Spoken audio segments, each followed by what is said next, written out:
браття, при сталевій чаші, щоб шаблі не брали кулі, щоб минали голі воньки наші. Щоби Україна так не стогнала, щоби наша слава, козацька слава, по світу лунала. О, козацька слава, кров'ю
Прийшли окупанти до нас в Україну, форма новенька, воєнні машини, та трохи поплавився їх інвентар. Байрактар, Байрактар. Російські танкісти сховались в кущі, щоб лаптя посорбати довбані щі, та трохи в ущах перегрівся навар. Байрактар, Байрактар. Зі сходу припхались до нас барани, для вас становлення великої страни, найкращий пастух баранячих отар. Байрактар, Байрактар. Їх доводи, всяке озброєння, різне, ракети, потужні машини залізні, у нас на всі доводи є коментар. Байрактар, Байрактар. Вони захопити хотіли нас зразу, і ми зачаїли на орків образу, з бандитів російських робить примар. Байрактар, Байрактар. Російська поліція справи заводить, на вбивцю рашистів ніяк не знаходить, хто ж винен, що в нашому полі глухар. Байрактар, Байрактар. Веде пропаганду кремлівський урод, слова пропаганди ковтає народ, тепер нове слово знає їх цар.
Hello, everyone. I'm the Enforcer, and I'm accompanied by Enforcer Matt. Good afternoon, everybody. And tonight we're going to be going over the day 88 news of the war in Ukraine. Once again, Ukraine has lasted another 24 hours, not to the shock of anyone. We've generally expected the Ukrainians will hold till the end of time at this point, but with the passing of the next 24 hours, we have now arrived on Sunday. And of course, it is the usual fashion on this channel to run a Sunday night fundraiser every single week until the end of this war. I want everyone to know that this will actually be the last massive fundraiser we do, while fundraisers will never stop, of course, on this channel. We have a goal set of $30,000 tonight, and I know that along with all of our new viewers and the viewers from the Lee Spring Army, this goal will be achieved and will probably go well beyond. Tonight's fundraiser is for Revived Soldiers of Ukraine. Revived Soldiers of Ukraine has done massive amounts of work to help out wounded Ukrainian soldiers and their recovery, and also the surgeries and medical care surrounding that. We actually have a little bit of a word to give from Operator Starsky, because he's actually seen Revived Soldiers of Ukraine in action. So if you would like to, Operator Starsky, could you give a couple of words about it? Hi everyone. Yeah, sure. So our one of our soldiers, he was a sergeant, and I think that I made already a short story about him somewhere. He was wounded in 2019 near Svetlodarsk Bulge during combat, and actually he received a bullet to his head, and he was in coma for quite a while. And later he received recovery thanks to Revived Soldiers of Ukraine. So basically in Irpin, he was visiting their office after this wound, after receiving this wound and going out from coma. And yeah, he's almost totally recovered. Currently, he participates in Invictus Games, and he was our bronze champion in 2020. His name is Volodymyr Tovkis, call sign Tovchik. Yeah, and he's our hero, basically. We're all proud of him. And I have to say, it sounds certainly like a very, I guess you could say, brave story for him to actually have gotten through that. And I have to say that that is certainly a story that tonight's fundraiser actually does help out Ukrainian soldiers. And the proof right there is, of course, clear and evident. So I hope that knowing that Revived Soldiers for Ukraine actually helps out soldiers in Ukraine, and we have a story of it right there, straight from Operator Starsky, which is pretty much first-hand experience. I hope that this does help out a lot of people who may have been on the fence to helping out tonight's fundraiser whole load, because that help actually goes into supporting Ukrainian soldiers and helping them recover from some of their injuries. And so with that, we're now going to move on to tonight's schedule for the news. We will, of course, be starting off in the northern area near Kyiv. We've actually gotten a sizable amount of news today. Some of it, of course, is, I guess you could say, cleanup operations. Some others are actually some foreign diplomacy matters. We'll then be moving straight from the Kyiv area into the location unknowns, and we'll be then covering all of our location unknowns for the day. After that, we'll be introducing both Operator Starsky and Ronnie Fit from the Funker 530 team together at the exact same time on stream. It will be a historic night. This is the first time that we've had two special guests here on the stream, and also they are, of course, of high notoriety. Of course, Operator Starsky is a legend for his reporting of the Ukraine war and has become one of the most famous Ukrainian soldiers over the course of this war due to his reporting. And Ronnie Fit from the Funker 530 team, their Funker 530 channel and their website has been around for nearly 14 years at this point, and they have been reporting on war footage and war news for an incredibly long time. I believe at this point they were around 2 years before the Arab Spring, which tells you how long they have been around. Once we get to the Kharkiv area and we introduce our guests, we'll actually be asking some questions as well at that time, and then we'll be moving down the front, and of course it'll kind of start turning into more of a talk show at that point, I guess you could say. And we'll be moving down the front from Kharkiv to Severodonetsk, Lozova, also the Donbass. Then we'll pause. Well, actually, there will be no pauses. We'll just be kind of asking and answering questions as we go. We'll cover the news in Mariupol, the rest of the fronts, and then, of course, we'll wrap out the day's news with the speech from President Zelensky. But that will not be the end of the stream, as we will stay here and continue to talk and discuss the situation going on in Ukraine, and we will also be making sure that this fundraiser and the Leaf Spring Army does what it does best. And so with that, we're on to the news. Up in the northern area around Kyiv today, in the town of Molin, and I'm sorry if I am mispronouncing that, we can see that a rocket attack destroyed the railroad, the rail tracks near this train station.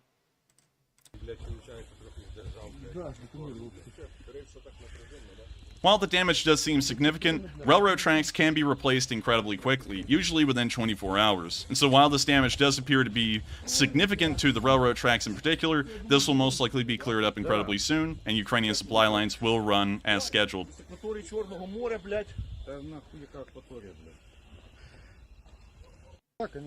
With that, the video then loops, and that is the conclusion of that part of the news. We will then be moving further down into Kyiv, where today in the Irpin area, we've actually seen some old footage, but it just came out today, and I do feel like it is important to show it. This is actually body cam footage, well, actually helmet cam footage, from a U.S. volunteer in the Irpin area, when this area was, of course, a part of the Russian front line.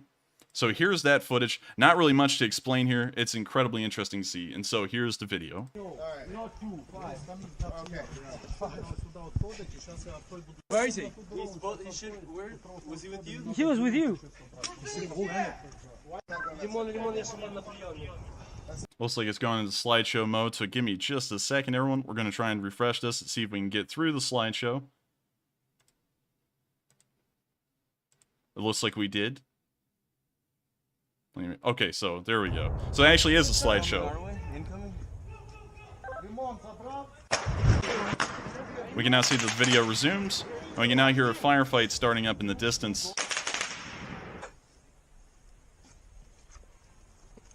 We can now see the volunteers peeking around the corner of what appears to be a pedestal. I'm not exactly sure to what, but we can hear fire coming in their direction from down this avenue.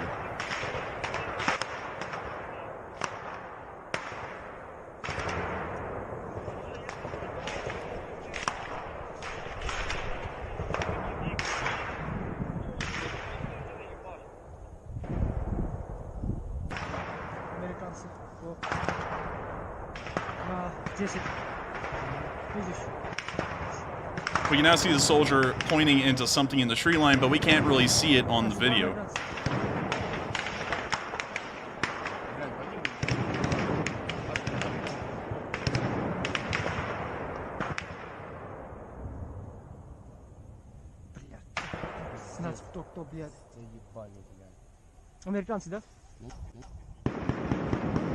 We can now see that something happened to the video for a second, and we can now see that it is resuming as the soldiers are still standing around this pedestal, what appears to actually be a small memorial or statue, as the firefight continues further down the road. Yeah,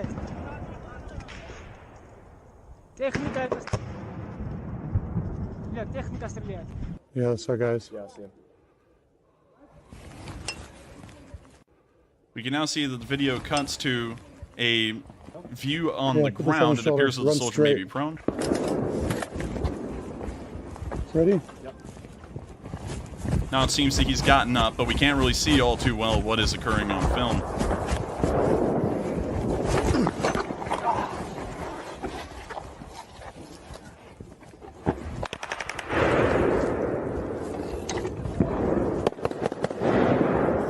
Get over here. BMP.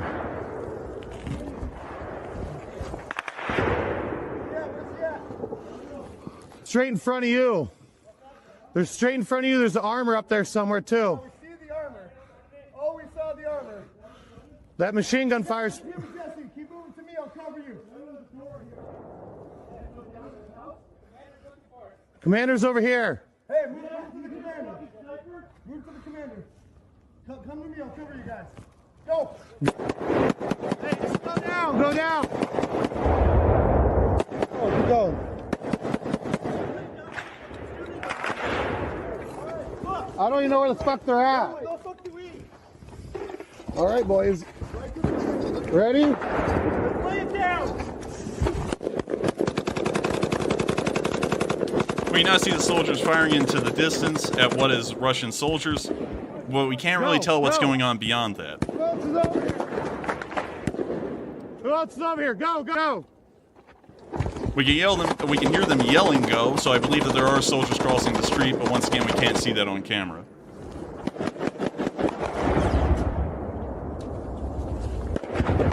Aye, aye, aye!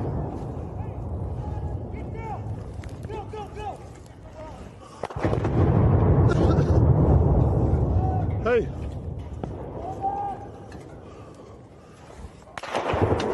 Hey!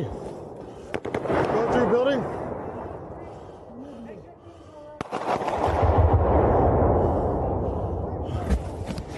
Fuck!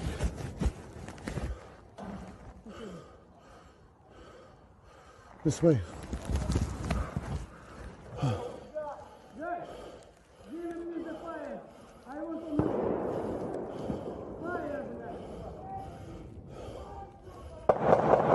Can't exactly tell what's happening at the moment. It appears that the helmet cam or the chest cam, it may be, has fallen onto the clothes or in some area where the vision is actually impaired. So we can only hear what they're saying. Break through the building!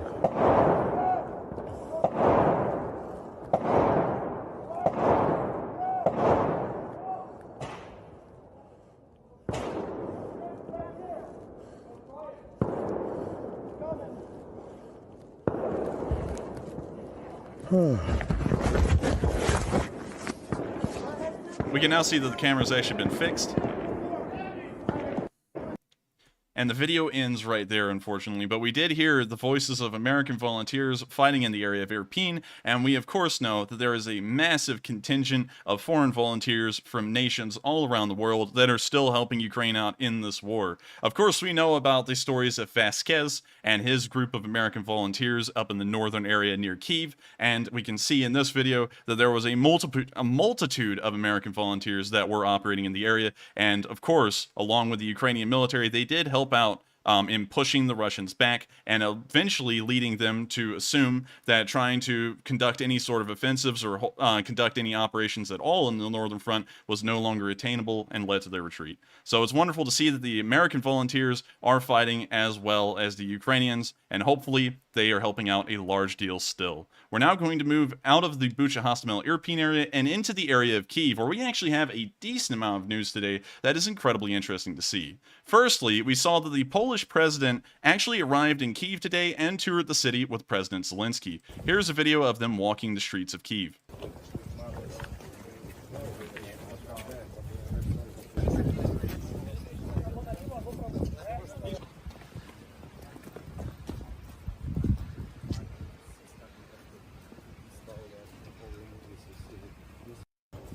And the video loops right there, but it is great to see that there is always worldwide support, especially from Ukraine's Eastern European friends, and they are continuing to support Ukraine through their arms, economically, and also diplomatically, as we can see here. Not only did the Polish president visit Kyiv and walk around the city, he also addressed the Ukrainian parliament. Here in this video, we can see him entering the chamber and also hugging President Zelensky.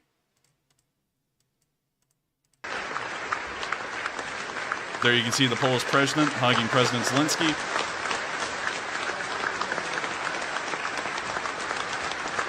And afterwards, he would go on to address the Ukrainian parliament. It was a very interesting event, and of course, I wish I could show the speech, but it was incredibly long, and on top of that, I couldn't find a video to actually export onto the stream. So unfortunately, I didn't have that video, but I can assure you it was a good speech. We're now going to move on to the last bit of news we have in the Kyiv area, where we can see that Starsky may be in a little bit of trouble, actually, and he may be having to pack his bags and leave Kyiv. Everyone said that Russian tanks would never enter the city of Kyiv, but I'm afraid that everyone was mistaken. It seems like Russian tanks have entered Kyiv in pieces. Here in this picture, we can actually see a wide variety of Russian vehicles that have now been brought into Kyiv. Of course, in multiple parts, they do require some assembly, but we can see that they have finally made it into Kyiv in one form or another.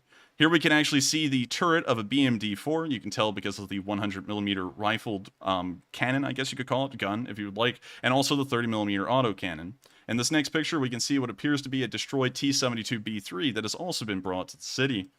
In the next one, we can see what may be the front upper glacis of an MTLB, but I can't really tell for certain.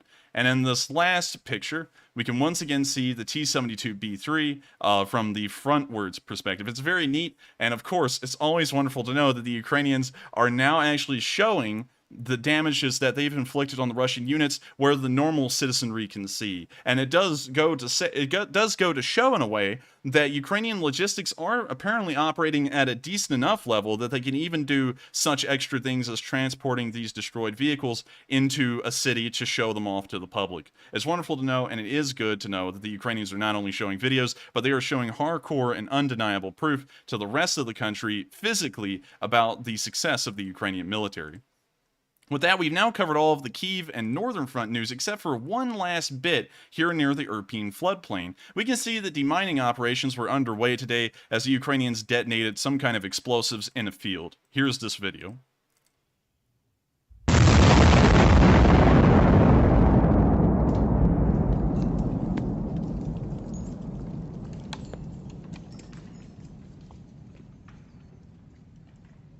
Once again, free fireworks provided by the Russians, absolutely free of charge. The only thing that the Ukrainians have to do is beat them back for them. So, once again, great to see that the Ukrainians are demining the area north of Kyiv, and we do know that this is critically important to the safety of the public, and also critical and very important in the farmlands of the country, considering that farmers could run over these explosives and subsequently be killed or heavily wounded because of it. We're now going to move out of the Kyiv area, and we're going to move into the location unknowns tonight. We actually have a pretty small amount of location unknowns, which is of course great. It does let us know that more of these markers and more of this news has been located around the front. And right after this location unknown segment, we will once again be introducing Operator Starsky and Ronnie Fit. I keep on calling him Funker 530, but he is Ronnie Fit from the Funker 530 team, and then they will join me on stream to continue on the rest of it. Starting off our first bit in the location unknown news, we can see an RM-70 in use. The RM-70 is pretty much the Czech Republic's version of the BM-21 Grad, and here we can see one of these in use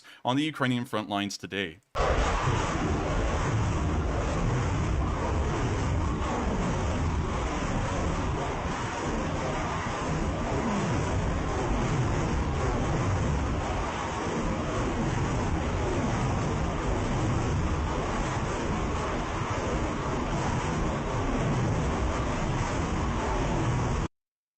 Of course, always wonderful to see that the Ukrainians are using MLRSs to a large degree. While not as accurate as the towed artillery pieces, much like the M777, they are still providing deadly fire on Russian forces and are, of course, weakening the Russian defenses or their offensive capabilities wherever this may be in the front line.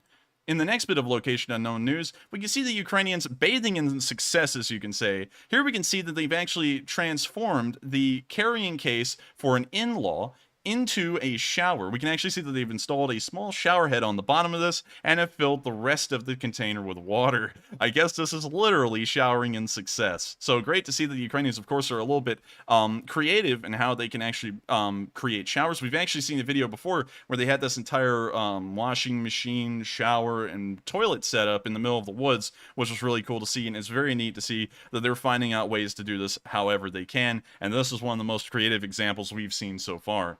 Moving on to the next bit of location unknown news, we can see that the Chechens, the Ukrainian Chechen volunteers, the true Chechens, have captured a T-72B3 today. Let's take a look at this video. It's, of course, incredibly interesting. And here's the video. Assalamu alaikum. Ishtadwal idat, mashallah. Ya ashku wayna shbat jakik. ويبقى بدي تحديدا الموضوع يعني ياسي حنوض ان شاء الله الحمد لله بديك وافور لا بحسيت ما بيقولوا فاوي ما شاء الله ايش تبي ايش الله ايش تبي اطلب وين عم يلدوا اخشوا في لازم واقف شنو لا والله بيقولوا ان شاء الله وغدات غدات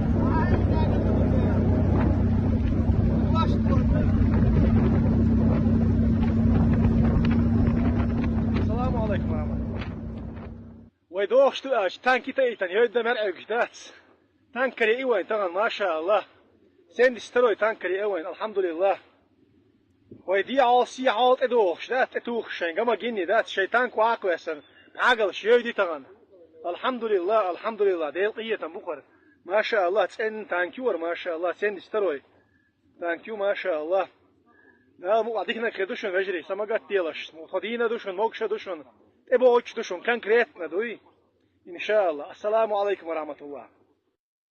So, of course, incredible to see that the Chechens, the Ukrainian volunteer Chechens, have captured another T-72B3. Once again, to remind everyone what the T-72B3 is, it is nearly the backbone of the Russian armored forces in the current modern day. It is a heavily modernized version of the original T-72A, as the Russians continually try and race to keep the T-72A, which was designed and produced in the 1970s, up to date with their Western counterparts. By and large, we know that it's not up to date with its Western counterparts due to its performance in the Ukraine war, and also what we can gather about the, I guess you could say, ERA additions, packages that they've added on. They're not as efficient, but it is an attempt to try and keep them up into Western standards. And so we can see once again that the Ukrainians are capturing some of the most advanced Russian armor available. Of course, there's other examples, the T-90M, the T-90A, but by and large, this is the most commonly used and widely available example of Russian armor. And we see the Ukrainians have once again captured another one. With that, we're now moving on to the next bit of location unknown news, where we see Ukrainian Marines training with armor today in a training area. So let's take a look at this video and let's see what we can get from it.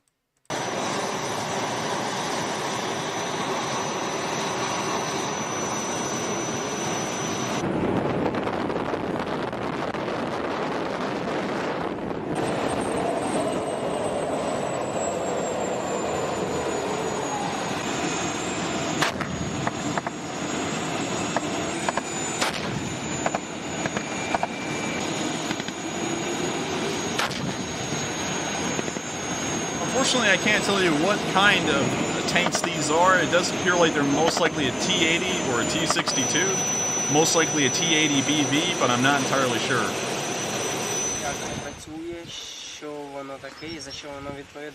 Бути танкістом – це не так просто. Треба вчитися, багато дуже вчитися, знати, куди лізти, що крутити там, як запускати, як отрабатувати ці всі системи. Це час, і на цей час треба підготовка. Служу в морській піхоті з 19-го року. Мене не призивали, я сам виявив таку ініціативу піти в армію. За цей час була одна ротація 9 місяців в Донецькій області. Я приймав участь на біатлоні в тому році. Механіка водія роль важлива, так же само, як і навідника і командира. Тобто злагодженість екіпажа – це є найважливіше, щоб екіпаж друг друга розуміли, щоб виконували накази командира.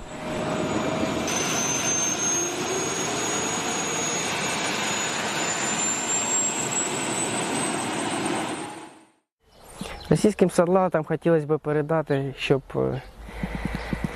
йшли до себе додому. Це не ваша земля, вам тут робити нічого, вас тут ніхто не чекає.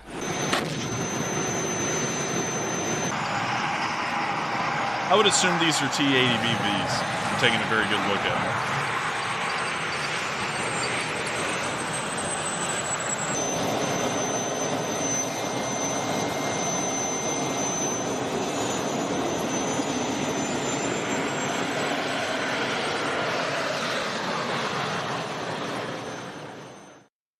And that is the end of that video. We can see the Ukrainian Marines training with what appears to be newer armor. T-80BVs are not exactly the most modern, up-to-date tank in the world, but that does appear to be the case there. And so hopefully they do operate incredibly well in the front lines, and they help push back the Russians in their counterattacks near the Kharkiv area. Moving on to the next bit of news, we can see that Patron has returned back to work. We haven't gotten a lot of news about Patron, the bomb-sniffing dog, but we can see here today that this little fella has once again returned back to work. So let me show you all this video. Of course, I have to mute it. It does have copyright music. But here's the video of one of the cutest bomb-sniffing dogs in the world going back to work and doing its job as usual. Let me make sure to mute it again, and here we go. Here we can see Patron over a montage of clips. Of course, an impressive little dog. And it has an incredibly impressive story. This actually, this dog wasn't actually trained for the job it's doing. It was actually a personal pet of somebody's, and it actually became a bomb-sniffing dog. An incredibly interesting story, and it's an incredibly cute dog as well.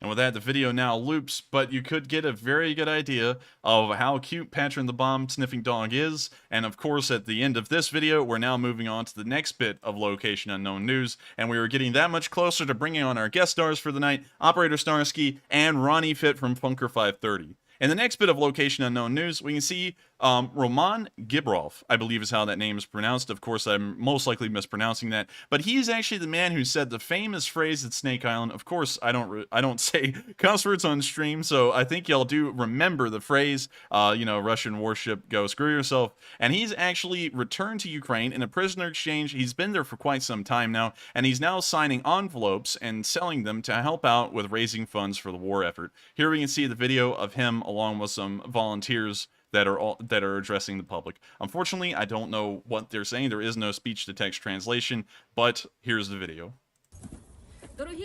Actually, there is speech-to-text. I'm sorry, correction. I got this mixed up with another video. We're going to rewind this, and I'm actually going to speak it out so that way all my English speakers do know what they're saying, because it's actually going to be cut off at the bottom. Dear friends, the hero of Ukraine, a famous Cherkasy resident, visited us today, who was defending Ukraine in World War III. He was not afraid of the enemy, and even being in the minority, he said a famous phrase.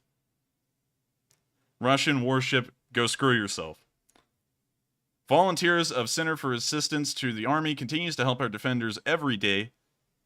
Every day our crews go to the front. Slava Ukraine, Heroям Slava.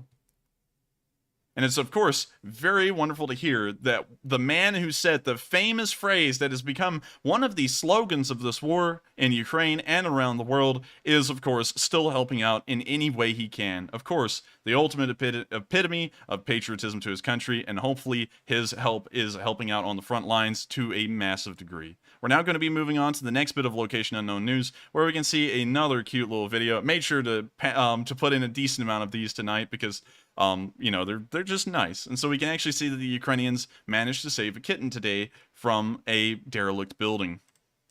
Here's that video. I do have to keep it muted, but we can see them here with a small kitten. Very cute. And we can see the Ukrainian soldiers, of course, treating the kitten incredibly nice, as usual fashion for the Ukrainians. The same thing really can't be said about the Russians. We've actually had evidence of them eating dogs, so they're the polar opposite in every regard so far during this war. We now see the little kitten resting inside of the car. You can see that it's getting a load of affection, and hopefully has found a new owner that will take care of it incredibly well and make sure that it doesn't have to go through the calamities of this war. We're now going to move on to the next bit of Location Unknown news, where we can see a Russian mine-clearing device. And Enforcer, may I butt in for just a moment? I have a very important announcement that I need to make real quick. Yes. Okay, so everybody, just for your reference, I'm getting a lot of chats about the super chat issue we're having tonight. Apparently, there is an option for super chats and an option to donate to the fundraiser, and it looks like people are getting them confused. So please make sure you're selecting the charity option when you're donating, because YouTube takes 30% of the super chats, and for us to convert those over to donations, that's going to be a huge deficit. So please make sure you're selecting the correct option when donating. But just to make sure, just so that way we have that note out, if you did send it in and it was supposed to go to the fundraiser, make sure to let Matthew know, and then he will send that information over to me, and I'll make sure to dedicate that much to tonight's fundraiser, because this is the fundraiser night. I'm going to make sure that everyone doesn't get screwed over by that mishap. Apparently, I don't know what's happening on YouTube's end, but we will make sure to rectify that. So reach out to Matthew if you have sent one in, and we'll make sure to have that fixed. And so with that, we can now see an Uran 6 mine-clearing device used by the Russians. It looks like it's actually based off of an old farming tractor that they built on top of, based off of the suspension system. Of course, I could be wrong. That's why the Leaf Spring Army is called the Leaf Spring Army. I'm not a huge know-all, be-all in the suspension area, but we can see them using a mine-clearing device here, and this is a very interesting change in tactics from the Russians, because usually they just use the BMP, but now they're starting to use an unmanned mine-clearing device. I think this is straight up propaganda, because every video we've ever seen of the Russians clearing mines, it usually costs them around 20 troops and about 2 armored personnel carriers.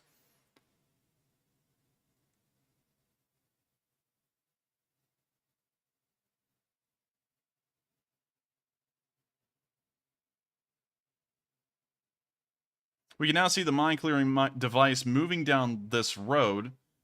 Looks like a small country road. And honestly, it just kind of looks like a small steamroller, if I have to be entirely honest. And I honestly think a BMP would do a faster job of this, and I highly recommend that the Russians continue to use T-64s, T-72s, T-80s, and also all of the BMP series of tanks to continue to clear out mines, as it does, of course, help out the Ukrainians, as the Russians kind of fix the invasion problem on their own by taking themselves out of the equation.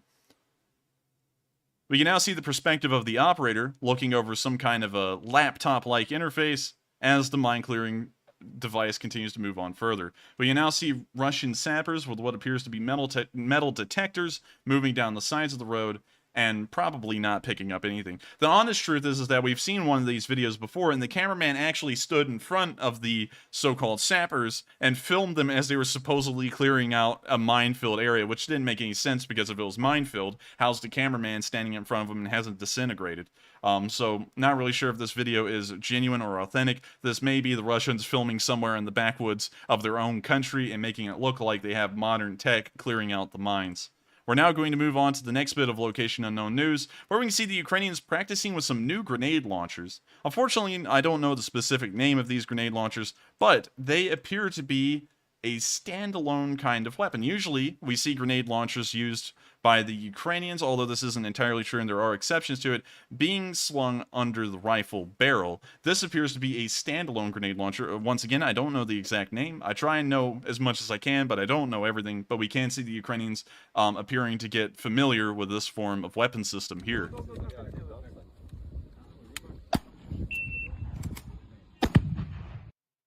And so we could see it blow up downrange, and hopefully the Ukrainians will be using that one incredibly well.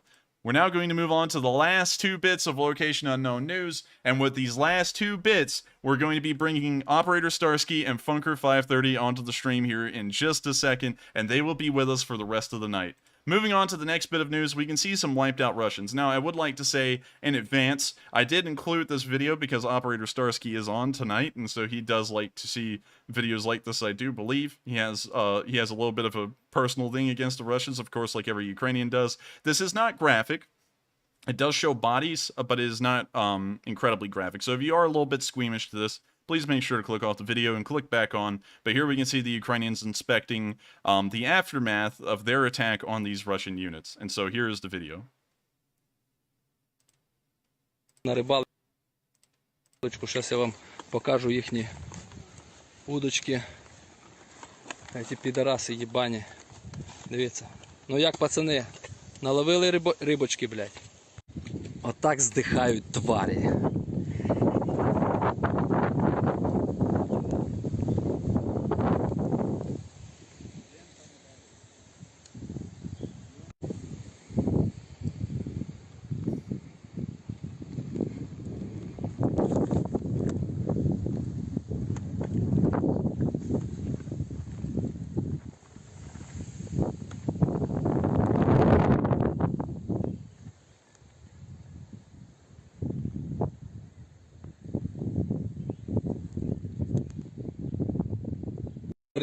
And so we can see right there that the Ukrainians definitely put a whipping on the Russians there for sure, and appear to have wiped out a Russian main battle tank from what it seems. Of course, the wreckage was in such, I guess you could say, shards and disarray. It was very hard to tell what kind of vehicle it could have been, but we could see that the Ukrainians were, of course, successful in the attack and managed to knock out a Russian unit along with its personnel. We're now going to be moving on to our final bit of Location Unknown news, where we can see a barrage get incredibly close to the Ukrainians. Of course, it does miss them, as this video was uploaded, but it did get harrowingly close. And so here's the video.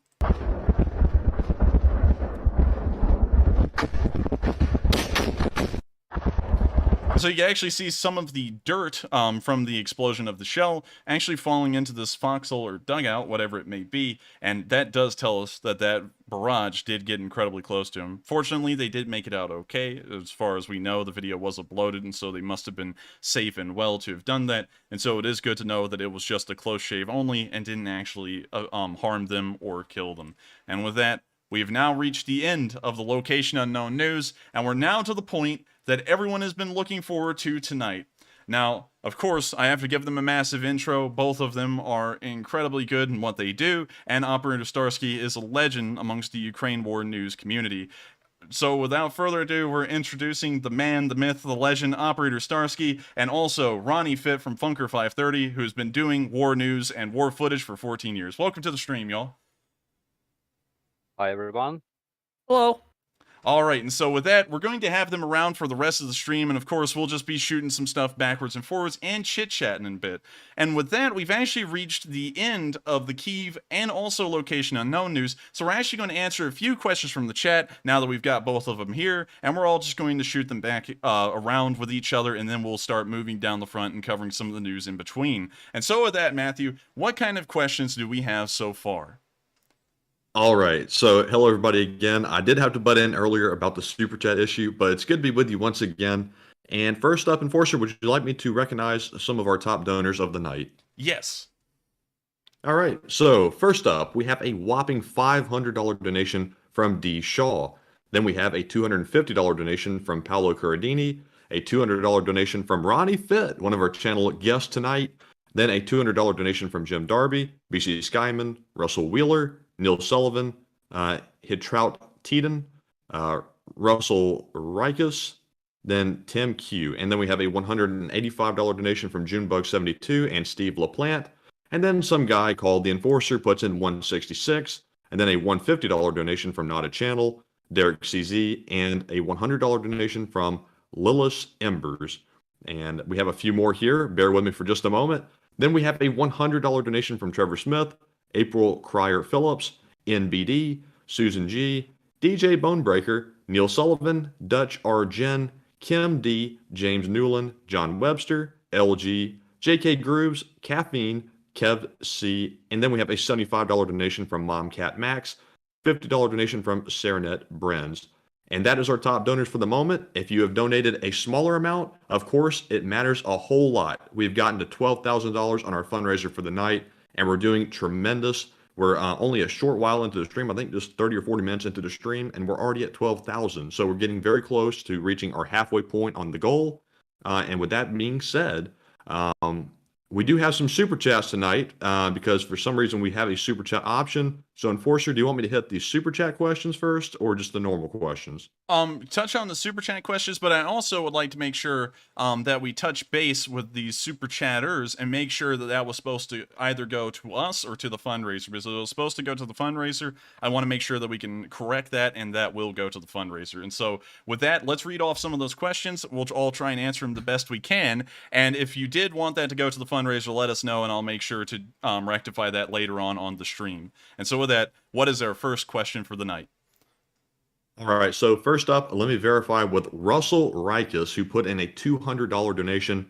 Russell, if you intended that to go to the charity, please let us know. He does not leave a comment, and I'll be trying to sort of look out for his comment there. So up next, we have a $100 donation from Chris Mack, who did intend for that to go to charity. He says, let me start this off. Good evening from North California. Welcome, honorable guests, to the interactive world of the Leaf Spring Army and Slava, Ukraine. Well, I thank you very much for, of course, sending in the support. We will make sure, we will earmark that, and I'll also have Matthew send over that total to me of all the people who sent in the super chat, and it was actually supposed to go to the fundraiser. But I do thank you very much for supporting wounded defenders. Let me, oh my god, I'm sorry, everyone. For some reason, that one's the tongue twister to me. I've gotten all of them right so far, but this one gets me every single time. But I do thank you very much for supporting it. It does help out wounded soldiers in Ukraine. That I do remember because I picked it out for that reason today. And of course, the support is wonderful. And I would like to see if Starsky or Ronnie would like to chip in, since you are welcoming them to the stream as well.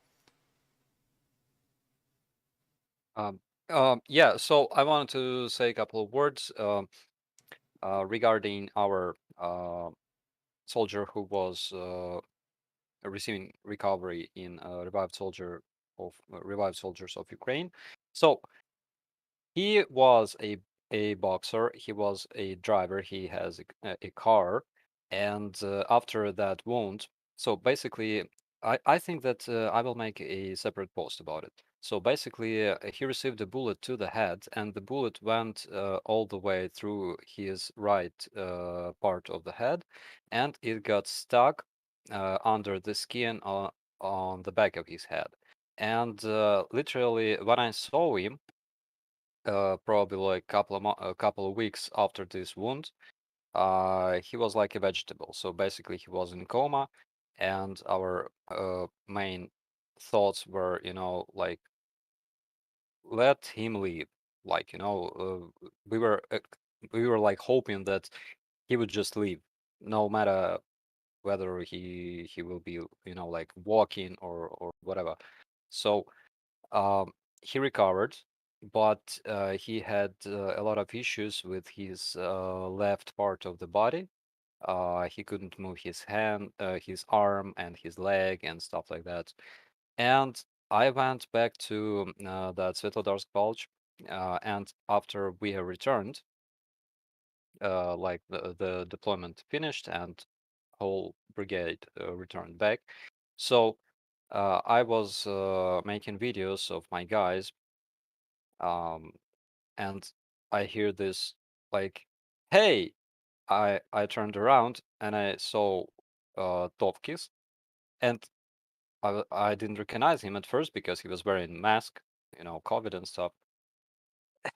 And he approached me and he said, like, "What? Don't you recognize your old friend?" And he punched me with his left hand so freaking hard it hurt. It hurt for a while. I was like, "Oh my God!" It was just like a month or maybe 2 months after after the wound. So it was incredible. And yeah, then he showed me the patch of revived soldiers of Ukraine. He said that he has been uh, recovering with those guys. And yeah, it was amazing. So I must say that what you guys are doing is fantastic. And all of your donations will be spent for guys who need it. Do you have anything to add to that, Ronnie? I'm just excited to be here first and foremost. Thanks for having me on. It was a pleasure, getting a chance to talk with you a couple times. I did have a question about, how things are run here. I'm not entirely sure if there's a dress code. I'm typically a no pants kind of guy. So if you wouldn't mind clarifying that, just so I correct myself if I need to, I'd appreciate it very much. Well, the answer is you come as you are, and there's been a lot of people in the chat that have been terrified that you're here naked tonight, and so I guess they're all curious. I'm not really curious. I'd rather not know, but a lot of people are curious. What are you wearing tonight? You're more curious than you're leading on. Oh no, I'm not curious at all. I'm asking this question for the benefit of the viewers. That's fine. We'll let their imaginations run wild. Let's just say I like to believe that I am confident in what I wear every day. So Starsky, what are you wearing? Same stuff as Ronnie. Frankly saying, it's like 5:56 a.m. So like no pants and a cup of coffee. Well, I guess I'm the only one wearing pants then. I guess I'm the one wearing pants in this whole relationship. Sounds like you're out of uniform. Yeah, maybe. I mean, it sounds like we just set the uniform for your show. Oh, man. I don't know about that uniform. I don't know about that. You don't know how cold it is in this room. Like all my viewers know this little sound here, if y'all can hear that. It's like that little beeping noise. That's actually a space heater I have right on my leg, because if I don't have that thing running, I'm freezing to death in here. So, and it's in the middle of the hot southern summer down here, and I'm freezing to death in my room. It's insane how it works. But I guess that kind of answers everyone's question about what y'all are wearing. And so, with that, let's move on to the next question. All right, and up next we have a $78 super chat from Turn Off Your Gaslight, who says, "I meant to donate to the cause.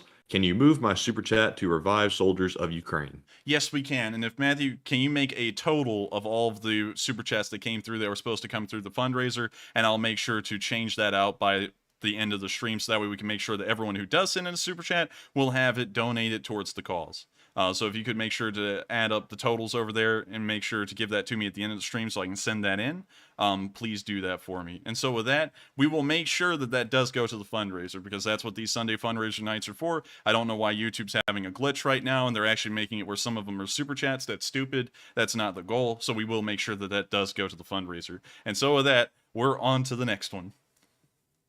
All right, and just a moment here. Let me get caught up for just a moment. I am sort of at my sort of limit at the moment, so just a second.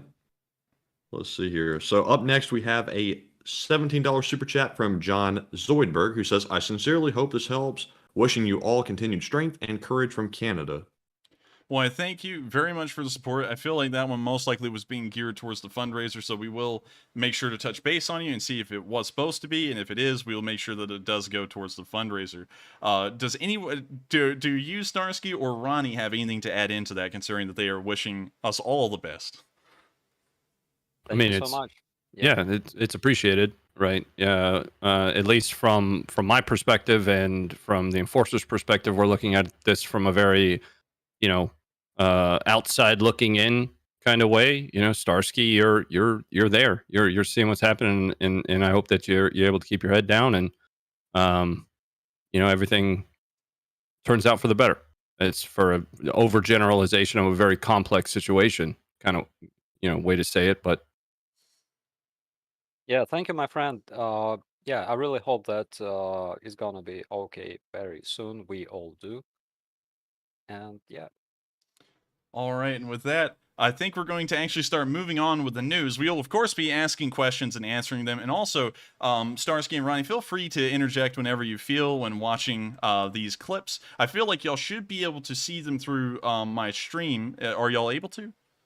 Yeah, sure. Okay, all right, good. I was just making sure. So we're going to move on to the next bit of news, which is actually up here near the Kharkiv pocket.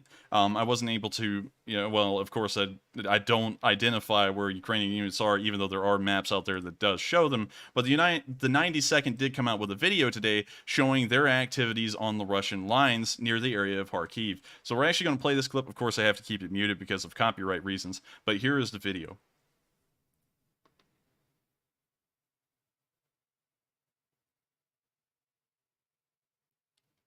So we can see, I think that was actually somewhat old footage of a T-64. We now see an SPG-9 and also a Dishka.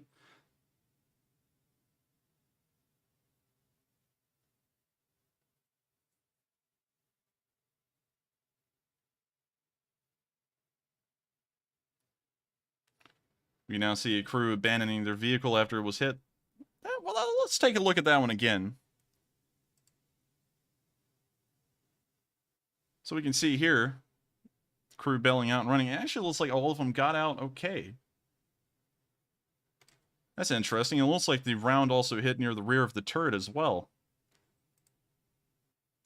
I can't tell from that. It actually looks like it hit in front of the tank right there. And one thing that amazes me every time I see such videos is that, tank troops in Russia are known to be heavy drinkers. I mean, how come they run so fast? That's what I'm always wondering. I'm honestly thinking that this must... You think they're just hammered? They're schnockered, man, on the Smirnoff and everything. I mean, like, I wouldn't doubt it, honestly, because, like, have y'all ever actually looked into the history of, like, Russia and alcoholism? Like, it's very interesting how, like, the whole vodka thing is actually a historical, accurate truth to a point. Well, up until not too long ago, wasn't beer considered not alcohol? I think it's still considered a soft beverage over there in Russia. It's like a soda. Yeah, is it like that for you, Starsky, in Ukraine? No, of course it's considered alcohol. As for Russia, they have not only beer, but also this brashka, so-called, and like everyone drinks it. It's like a soft beverage. It was 2011. Let's see, is beer considered a soft drink in Russia? So in 2011, they signed a bill classifying it as alcohol. But prior to that, anything less than 10% alcohol in Russia was considered a foodstuff. Yeah, yeah. Man, imagine a 6-year-old kid going into McDonald's and buying a beer. That'd be insane, honestly. But still, I mean, like, so like, based off of what you know, Starsky, so far with Russian prisoners being captured, are they always intoxicated, or are they driving under the influence? I'm not sure, but I bet they do, because they have this tradition after, you know, World War II, those so-called combat 100 grams. So yeah. I think we just solved the reason why Russia's losing so many tanks. It's because they're tanking while tanked. Yeah, yeah, that's a pretty good one. Man, I'm just sitting here thinking. I mean, like, maybe that's why the Ukrainian police. Y'all remember that video that came out near Chernihiv where the police pulled the tankers over? Maybe they were figuring out that they were driving intoxicated and they were giving them a sobriety test. Yeah. Don't tank when you're tanked, guys. Yeah, don't tank while tanking. And with that, we're going to let the video continue. We can see the tankers running off. Actually, it looks like this guy may be going back to the tank to grab a Smirnoff before he runs off. We can now see the artillery firing a large barrage. These do look like the Malkas, or the... I'm not really sure how this is pronounced, Starsky. Maybe you can correct this for me on stream. Is it Pion or Peon? In Russian, it's called Peon, but this might be even Tulpan, judging from the size. But might be Peon, of course. Gotcha. All right, it's good to get that clear up, because I'm always calling it a pion, because I'm like, there's no way it's called peon, because in English that means like you're a little insignificant person, and so now I know that. That's good to know. Yeah, it's the name of a flower. Interesting. Imagine that, Ronnie, since you and me are from the United States, being called a peon, and it's a compliment. I've always known peon to be something way different than that. Yeah, you know. That's weird to me. I mean, like, that's one of those things that would probably get you punched in America if you said that to an American. You're probably gonna get necked in the mouth. Hey, you peons, come on over here. Yeah, no. And so now we can see the next bit of film where a BM-21 Grad is being used. It appears by the Ukrainians. It didn't have a Z marking, so I'm assuming it was Ukrainian.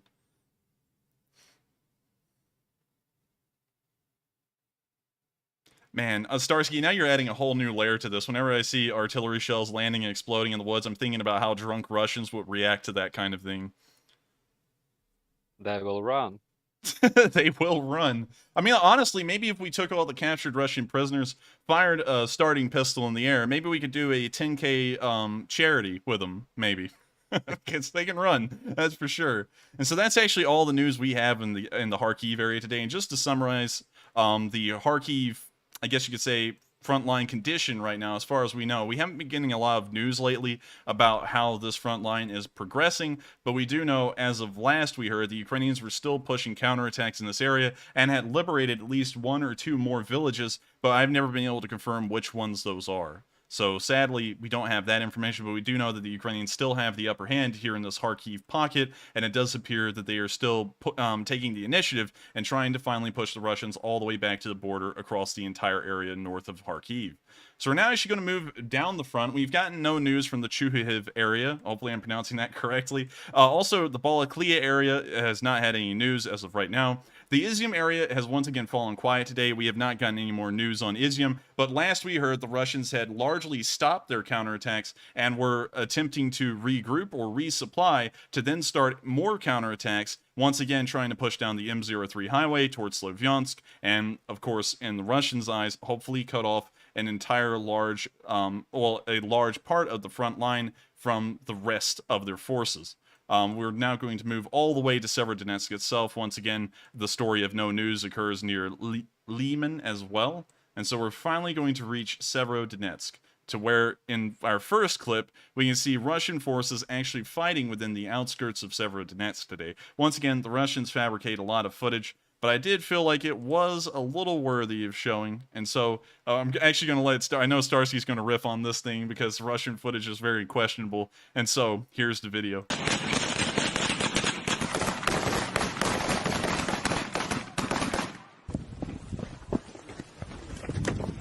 So we got a little bit of a slideshow going, but I'm actually going to refresh that here in a second. But I mean, like Starsky, I know Starsky and me have talked about this before on stream, but Ronnie, do you always notice that sometimes in Russian combat footage, you never hear any sort of firefights in the distance or fire coming at them? It's always just them shooting in some Absolutely. direction. Yeah, absolutely. This is what would be considered, generally speaking, an observable, right? From an information operations perspective. Did you notice that sometimes the operator, the cameraman, stands like nearby the soldier that is shooting and taking cover, like here, for example, which is like kind right of here? weird. Yeah. I don't know why the video is slideshowing. Reddit has a lot of problems with trying to load videos, and that's something I unfortunately just can't fix, sadly. But still, this So is from a line of sight perspective, Starsky, just to key in on that point, if you look at where he's stacking up against that building there, they're concerned, I guess, about that alleyway. The cameraman is in full view of whatever would be in that alleyway right now. Right. Yeah, that's what I'm talking about. So theoretically, unless he is dragging a very large pair with him, there's nothing to be concerned about in that alleyway. And so we can see the video continue. Now it's going into slideshow mode, but we will try and persevere. Hopefully it just clears up.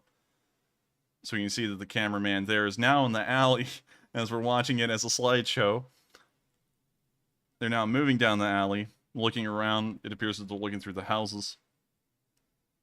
I mean, we've seen Russia's footage like this and have commented on it, kind of repeatedly. Especially early on, is the only footage that we were seeing was, really doctored, finished final cut type footage. Even when we started seeing Chechen footage coming out from a Russian perspective, there really wasn't any return fire. There was nothing visible that would indicate they were actually in a fight. And raw silence, like no artillery or gunfire in the distance or anything. It was just raw silence.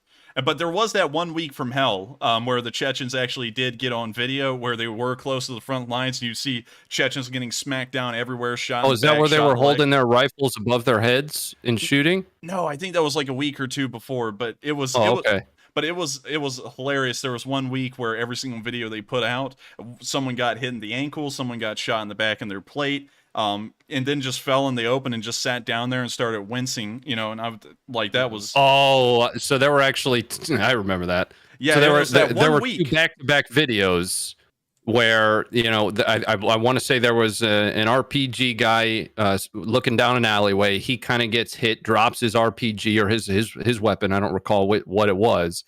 And then there was a follow-up video of another guy trying to go back into that same alley, and these were supposedly the Chechens going back into that alley or across that field of fire to grab that firearm, and then he gets hit. Yes, that's the video. Yep. Yeah, that one was actually really funny to me, because the crazy thing is that I found a video on that exact same day from an American soldier in Iraq in 2003 that got shot in the back of his plate.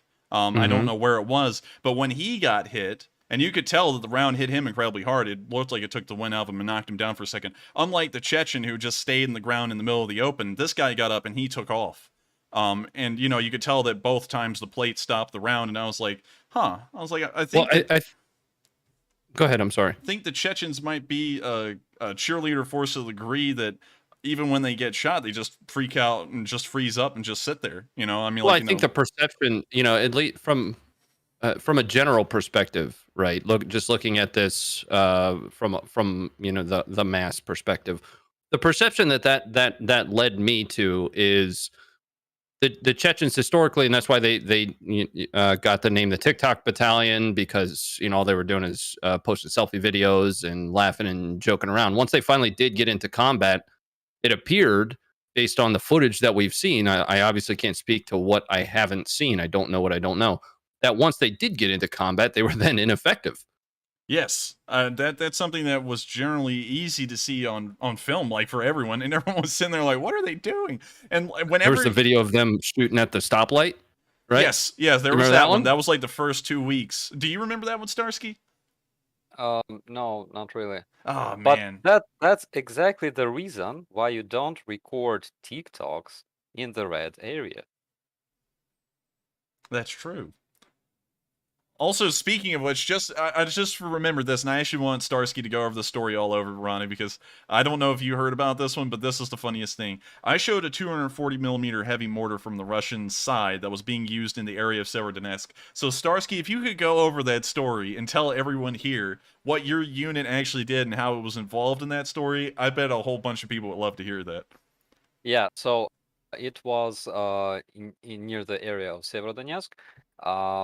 Russians used 240 millimeter howitzer called Tulpan. It's not Pion, Pion.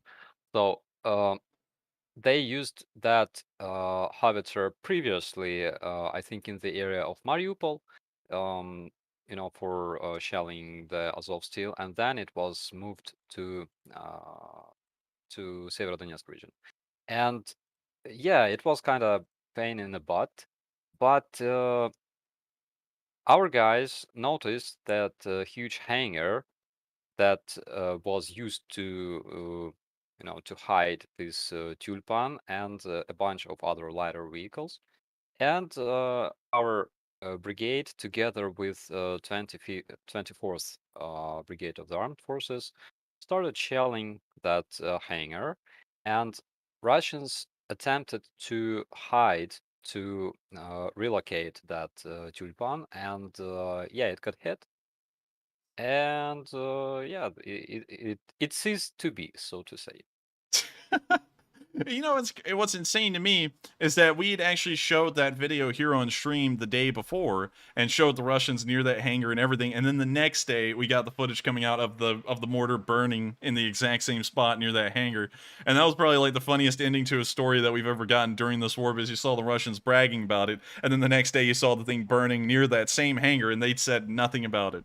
Well, there was a there was a Russian blogger that also did like a whole photo shoot with it immediately prior to it happening as well, and posted it all over Twitter. And yeah, exactly, and absolutely the same thing happened to that Russian ship like a month ago. Remember, they made this news about Russian vessel that was loading all those BTRs and stuff, and they were like showing off that this ship is going to attack Odessa, and yeah, like in like 2 or 3 hours, something freaking exploded. I think it was a missile, or maybe two.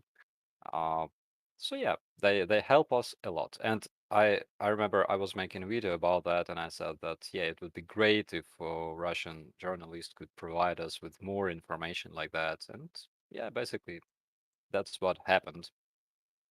And I think everyone here on the stream can agree with me that we would love to give a huge round of applause to all of the Russian journalists who continue to help out Ukraine in the war effort. If they can keep on with the wonderful kind and accurate kind of reporting that they are doing, the war will end much sooner and in Ukraine's favor. And so, with that, we're now going to move on to our next clip from Severodonetsk, where we can once again see some more Russian footage, but this time it's of the LPR playing war in the area. We actually do have a little bit of audio from the Russian narrator, but I'm going to turn that down a little bit.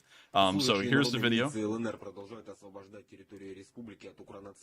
We can now see them moving down a dirt road. Так, в пригороде Северодонецка был установлен очередной случай бесчеловечной провокации противника. Zero hustle moving across those fields of fire, by the way. Yes, that's true. And also another thing, don't they look like they're dressed up for the Chechen war? Yeah. I mean, like, all the way. The shush helmet, the vests, the mismatched camo. I mean, like, the LPR troops look like they're straight out of the 90s. Like, post-Soviet, like, just early Russian Federation kind of uniforms and equipment. Yeah, and that's interesting. For example, my snipers told me that exactly the same thing. So they basically they are equipped with the worst thing you may find. And that prisoner that I made a video about, he said that they basically have like this steel helmet and nothing else. So they are wearing what they can, what they were able to buy, or something that was sent by their family and stuff. And like recently, like year ago, those separatists, they were equipped much better than now. Interesting. So you're saying that you're saying that they may have mobilized. This is a very big jump in assumptions, but you're saying in their effort to mobilize more forces to actually try and fight this war, they had to get a lot more hand-me-downs, and the quality of their actual gear and equipment got worse? Yeah, yeah. So my snipers told me that, for example, a guy wearing just like steel helmet and some crappy uniform, like without a vest or something like that. So a guy jumps onto an open area and starts digging a trench. And of course, they shoot him. And then another guy, which looks just like the previous one, jumps into the same open area, runs to this guy, grabs his shovel, and continues digging the trench.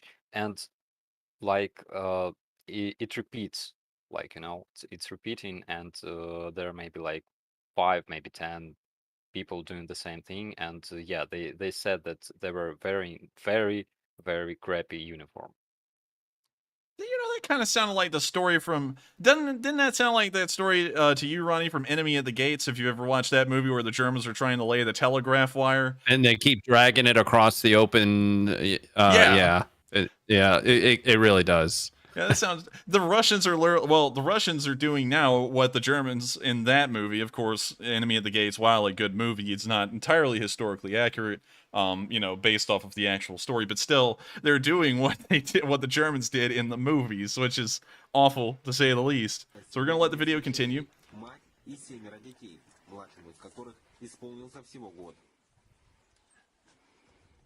These guys move incredibly slow. Well, so that's not something that I'm holding against them. While violence of action might sound fast, there's actually a methodology to it. It's much slower than you'd think. But, again, they're still kind of that's I'm sorry, Really? I just saw the grenade, and that's kind of interesting. Let's go back that's to that. That's just sitting there like that. Like it's so obvious. No. Ivan, tape grenade, and we will video. That's what it looks like to me. The wire isn't even taut. Look at how loose the wire is. Obviously you understand. Everybody can understand what they're getting at with this is that Ukraine has booby trapped this area that they're moving into, and they're now clearing it out. There's a civilian that they've brought into play here, and they're making it safe, right? That's the safest booby trap I ever saw. We've got a bomb tech on our team, and he absolutely loves running into this kind of stuff because of course he just picks it to pieces. It's there was some video of Russians supposedly disarming something that was I want to say it was like remote controlled, but the way that it was connected, I don't know anything about electronics and stuff, but the way it was all connected just didn't make sense. It was like there's no reason to do what that guy's doing. This is all BS. Yeah, for example, here you can see that the spoon is taped down. Yeah, that's what I just noticed. I was going to say that, but I was like, maybe the tape's weak and it would pop. I don't know, but I was sitting there looking at that too. Yeah, it's not gonna do anything. They double safetied that thing. I mean, like they put tape on the spoon as well. Yeah. So now you can see them taking a good look at it, of course. Now we can see them cutting the already loose wire that's actually sagging right now. Look at the sag in that thing. Oh, now they cut it and it's safe. Oh, look at that. Yeah, and they scream to that woman, "Go away, woman." The first one is ready. Oh my god. Oh, Look, that one's another zip tied. one. Oh, okay, so at least they didn't get the spoon on that one. Yeah.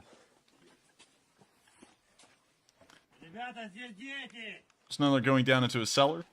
Yeah, and he says there are children in here. Okay, so now we brought in kids as an observable to the video. Yeah. It's very You know what's interesting to me is I wonder if they were actually bussing in actors to do this kind of stuff. Because I don't think a lot of Ukrainians would be down to do this, or they'd be doing this under the threat of death, one or the other. So I wonder if these are actually actors that they're actually bringing in from Russia, you know, going way out in that direction. They do all the time. I don't know if you saw a video about Crucified Boy. I don't think I have. So there was this woman who told the story about a crucified boy in Slavyansk in 2015, I guess, about 2015. So she said that Ukrainian forces basically brought like 5,000 people to a town square and crucified a boy. And of course, nobody had a cell phone to make a record of that. But that very woman was also noticed in a bunch of other videos, and basically they're using a lot of same actors for different videos. I wouldn't doubt it, because this doesn't seem beyond the rushes. And another thing is, I wonder how much they actually pay for the child actors, like a bag of buckwheat, or is it sunflower seed oil? Yeah. Well, there's a precedent that you know, you can almost count as well. Some of the pro-Russia protests that they've held, you know, in Russian cities, you can see it's all military-aged males in groups of 3 standing, you know, 20, 30 feet from each other. It's obvious that they've, you know, selected military teams and assigned individual groups to. It's pretty. I would say it's pretty common. You know, again, Russia is actually someone. I grew up in information warfare circles in the military. We studied Russia when we were being taught how to do what we do. So I wouldn't put it past them. Interesting. So we're going to let the video continue. We can now see all of the paid actors most likely leaving the house. If they talk, they'll have to pay them extra.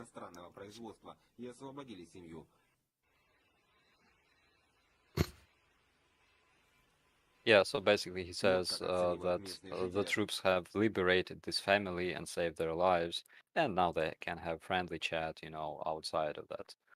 And it's very interesting how you say friendly chat, but we don't see them opening their mouths whatsoever. They're just staring at the camera like they're rolling the end credits. Yeah. Like, look at that. They're none of them, not a single word.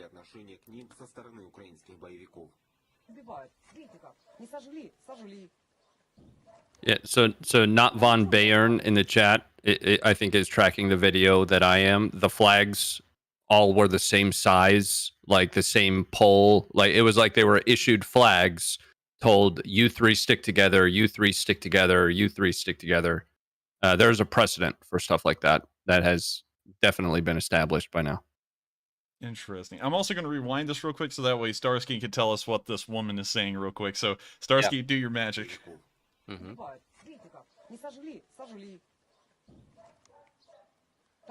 Yeah, so she says that Ukrainians are killing everybody and burning this. They burnt this house. Doesn't look very burnt to me. Nothing looks burned to me. And when you know, yeah, that's raw Russian propaganda, because we've never had any evidence of the Ukrainians torching a village. Why in the world would they torch a village? You know, like, that doesn't make any sense. We know the Russians have, for sure. We've seen that many times on video of them going and blowing up, like, houses of culture, like in Lazova, and many other things. And so the damage was most likely caused by the Russians. Then they roll through, and then they pretend like all of that was caused by the Ukrainians. Yeah, of course. So they say the same thing about those killed in Bucha. Interesting. And so with that, we're now going to actually move behind the lines, behind Severodonetsk itself, and we're actually going to take a look at the police forces of Ukraine helping out citizens in the Severodonetsk and Luhansk area. We don't know particularly what city these police were in. We just get Luhansk, so that's telling me that that must be the Severodonetsk and Lysychansk area, considering I believe it is the last bit of Luhansk that the Ukrainians are in at the moment. And so that gave me a pretty good idea of where it must be narrowed down. So we can see here some vans moving down a highway.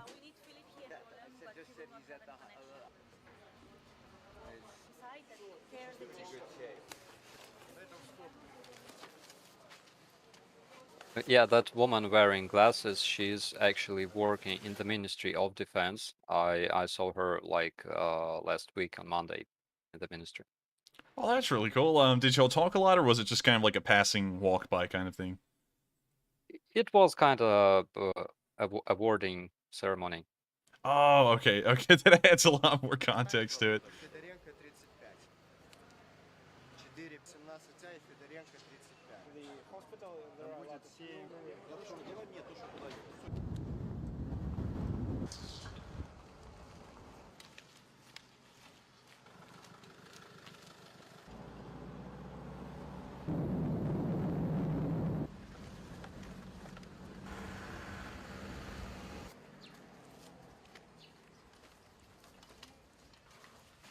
We now see some Ukrainian soldiers entering a house. Climbing up to the second floor, it seems.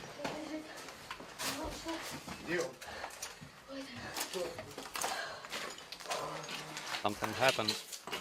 Повреждения кроме ноги какие-то есть? Кого? Кроме ноги повреждения есть? Боли какие-то? This man has a wounded leg. Yeah, he's bleeding.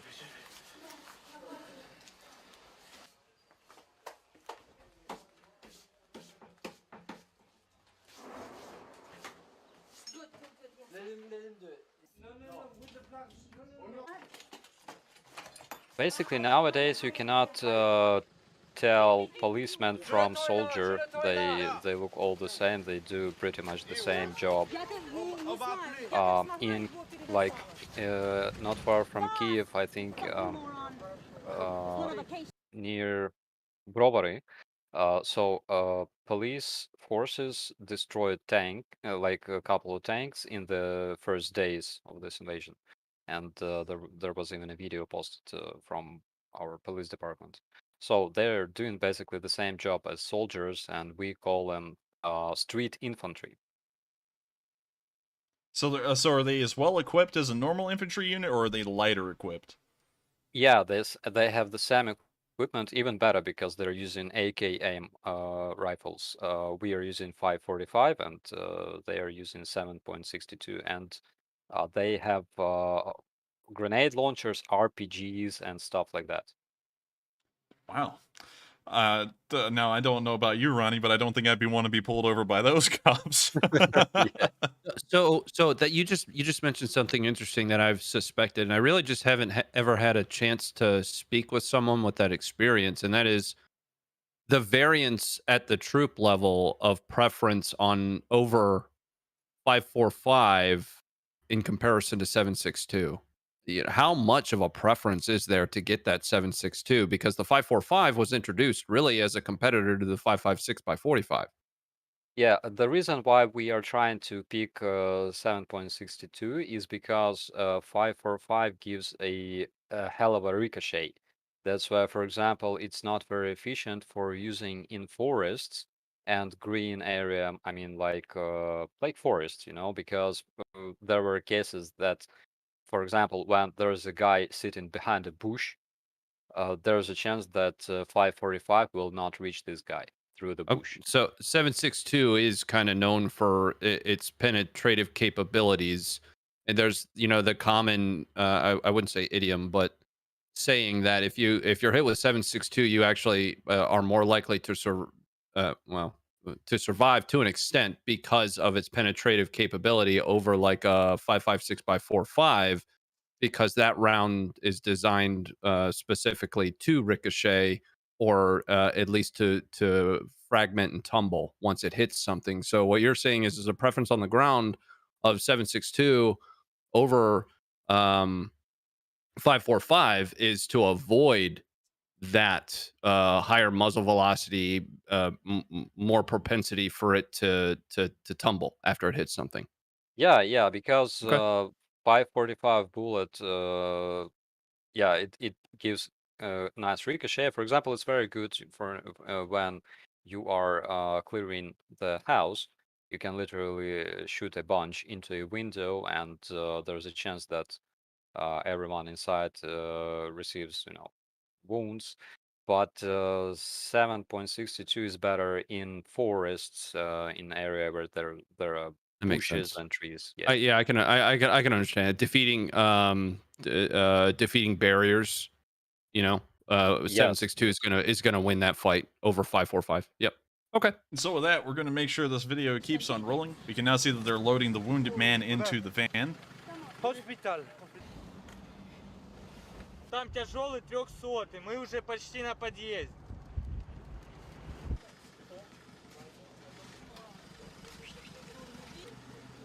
We can now see them preparing to load the wounded man onto the stretcher. Yes.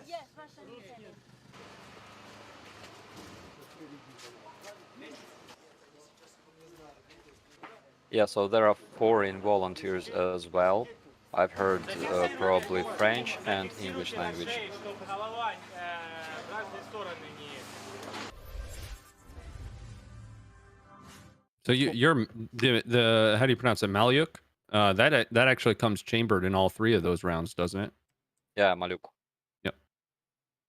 And so with that, we can see that the police forces of Ukraine are, of course, working overtime. According to Starsky, which we can confirm on video, every time we see the police forces, it's really hard to actually tell if they're the police or the normal military, because they've been equipped as well as the normal infantry. And Starsky, and you heard it here first, everyone, Starsky likes the 7.62 over the 5.45 round. So that's, of course, an interesting little tidbit of information that is very interesting to know. One thing I've always been looking for here in the United States, whenever I look at getting an AK, is always trying to find the 5.45 versions, but all we have here in the United States is 7.62, and then on top of that, you can hardly find the ammo for sale for it anymore here in America, because most of that was imported from Russia.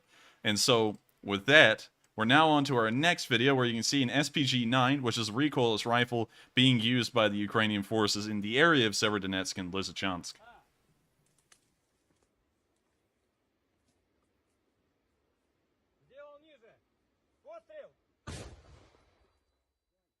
What's always interesting to me, and I'm actually going to turn up the volume here, is that whenever recoilless rifles fire in general, there's always that high-pitched little ringing sound right afterwards. Yeah. И уёбуем. That is always interesting to me, and recoilless rifles are always something that I find interesting, and I would like to know if those are actually effective. I feel like they most likely wouldn't be, but if they're effective against modern main battle tanks, because I can see this easily being used against armored personnel carriers and such vehicles like that, but against a tank, I'm not really exactly sure what the actual penetrative abilities of the shell that it fires is. I mean, it does have a heat round, high explosive anti-tank, but when it comes to like explosive reactive armor, it's not going to have that dual penetrative capability. And that's what I'm wondering, because if you have like the contact armor packages on the side, of the tank, is it even going to go through that? And that's kind of what I'm wondering here. Is that I'd have to look it up. I'd have to look it up. I did a breakdown on the SPG-9 not too long ago, and there was a variant of munition that the SPG-9 could use that was able, or at least was advertised, to penetrate behind ERA. But I would have to go back and either watch that video or Google it again. You know what? Let's actually pull up the SPG-9 here on stream, and let's see, of course, Wikipedia. I have to give a disclaimer to everyone, including my guests. Wikipedia is, of course, not the best place to go for sources of information, but in the care for time, I always just go to Wikipedia. So we can see that, of course, a picture of the SPG-9, the exact same thing we saw on the video. And let's see if there are any... Well, actually, looks like we got a ballistics chart right here about what each round can do. And so it appears that the the OG9VM and the V can both penetrate up. Well, not length. Yeah, I'm sorry about that. Penetration-wise, it actually looks like the PG9V and T can penetrate 600 millimeters or 450 millimeters behind ERA armor. So, which is a tandem warhead. Yeah. Okay. So I think it'd actually be able to punch through ERA as well. Yeah, I didn't saw tandem warheads a lot, but yeah, we are using those SPGs like very, very often against all kinds of targets. Well, at least we know for sure. If it's, for example, a T-72B3 that doesn't have the entire, I guess you could say, ERA package on the side, this what's it called? SPG-9. Sorry, I got confused there for a second, but this SPG-9 would definitely be able to punch through the side of any Russian armored vehicle at this point, considering it can go through 400 millimeters of armor. So that's good to know, at least, that it is still a competent system. And if it's using one of the more advanced and modern rounds from the information we have, it seems like it can also go through a decent amount of ERA as well. And so with that, I'm actually going to wrap up with the analysis of what's going on in Severodonetsk, and we're going to start moving on down past Luhansk and into Donetsk here in a minute. So as far as we know, the area around Severodonetsk hasn't had a lot of frontline changes. Of course, there have been minor breakthroughs in the area near Popasna and Verbivka, but we haven't gotten any more information about those, and it may seem that the Ukrainians, as of today, may have halted the advance of the Russians towards the T-1302, which is the only major highway that leads into Severodonetsk and Lysychansk. Once again, the T-1302 highway from Bakhmut to Severodonetsk and Lysychansk is the only major highway that goes directly into both of those cities. The highway over here, let me make sure I get the name correct, the T-0513 is the second highway that could be used as an alternate route to reach Severodonetsk and Lysychansk, but the Ukrainian logistics would have to cover these smaller and maybe in worse condition country roads to then reach Severodonetsk and Lysychansk, which may limit the logistical capabilities of the Ukrainians and may limit the supplies in their area, in that area. So it's incredibly important for the Ukrainians to be able to hold this small breakthrough near Popasna and make sure that it doesn't reach the highway to ensure that the supplies still reach Severodonetsk and Lysychansk and keep the Ukrainian defenders running at, I guess you could say, their maximum logistical abilities. And so with that, we're now going to be moving past this part of the front. We have gotten no news here today, and we're now going to move to the area of Orlivka, where today we've seen some DPR and LPR prisoners of war taken. And so here's the video of that. Actually, I'm sorry, it's actually a picture, correction. But here we can see a truck. It looks like a Ford. And I don't know about you, Starsky, but there's a whole competition here in America about Ford versus Chevy. And I got to ask you, Ronnie, what are you a fan of, Ford or Chevy? Well, I just bought a Ford. So. All right. Well, I think that you historically, I have had Ram trucks. This is my first Ford truck. Interesting. So I guess you and me could say then, since we both, well, I'm a fan of Ford actually, and you have a Ford, that these prisoners of war are not going to be found on the road dead, and they're actually going to make it to where they should be. Maybe. All right, so with that, we can now see another little picture here of one of the prisoners of war that you can see right here in this clip, further back in the truck, and he looks like he's huddled up and wearing glasses. He actually looks like a pretty old guy. And so maybe Starsky could weigh in on that?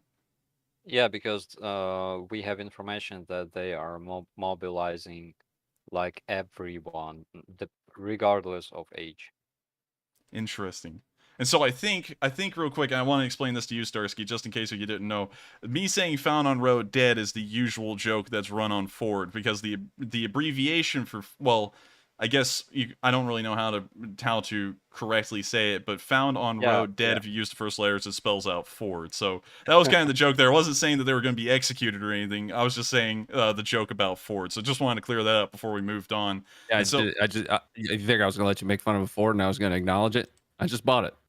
Well, I wasn't making fun of a Ford. I said they're not going to be found on the road dead for sure. And then everyone went quiet. I was like, I was just going to let the awkward silence roll out as long as possible because I heard it a different way. But my bad.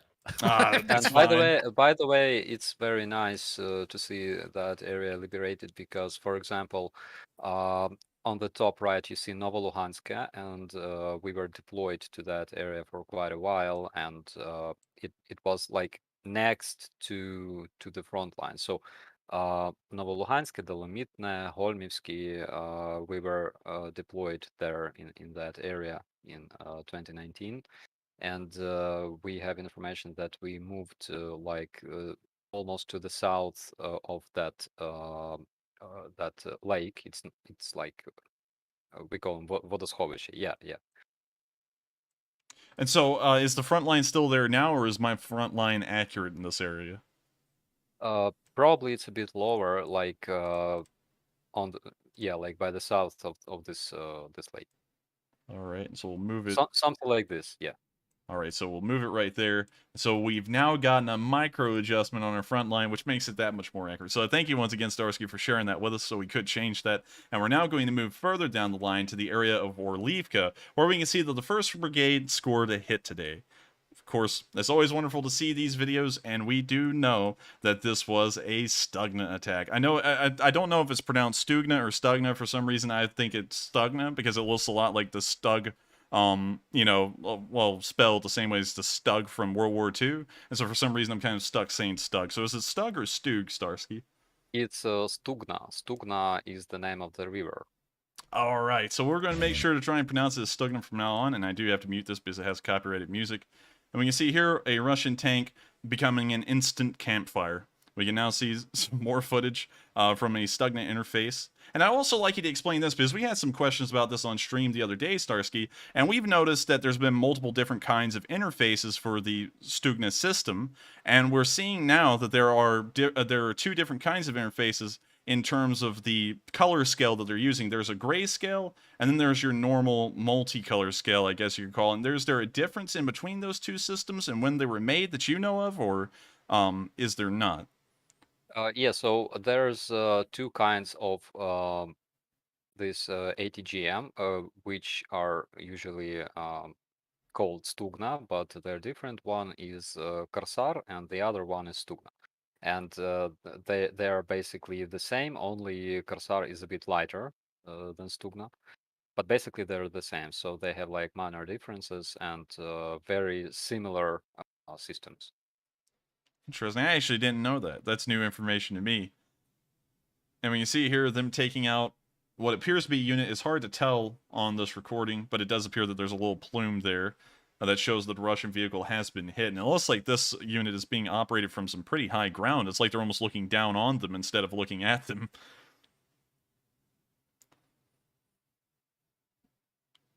But you now see somewhat shaky footage of a vehicle burning down a dirt road, and it appears that there may be another vehicle right there, although I can't really tell for certain if that's just a bush or is that another vehicle on the road.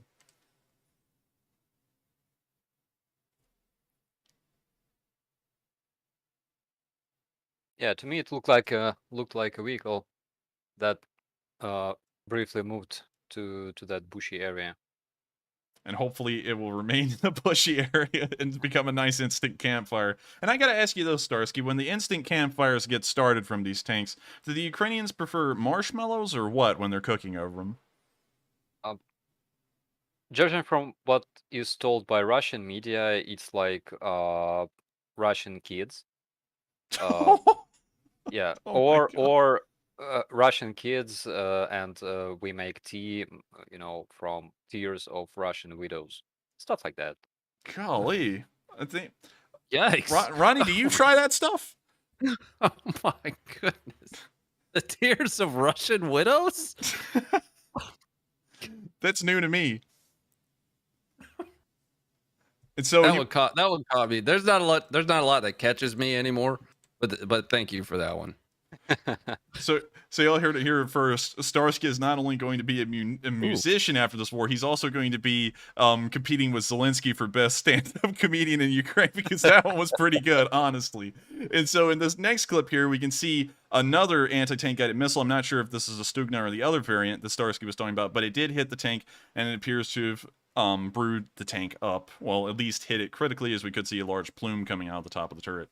Now we can see a Russian tank, which appears to be rotating its turret towards the operating. Well, actually. So Russian tanks have this. Why I got like scared for a second. So Russian tanks, T-72, for example, they have this new system called Shtora.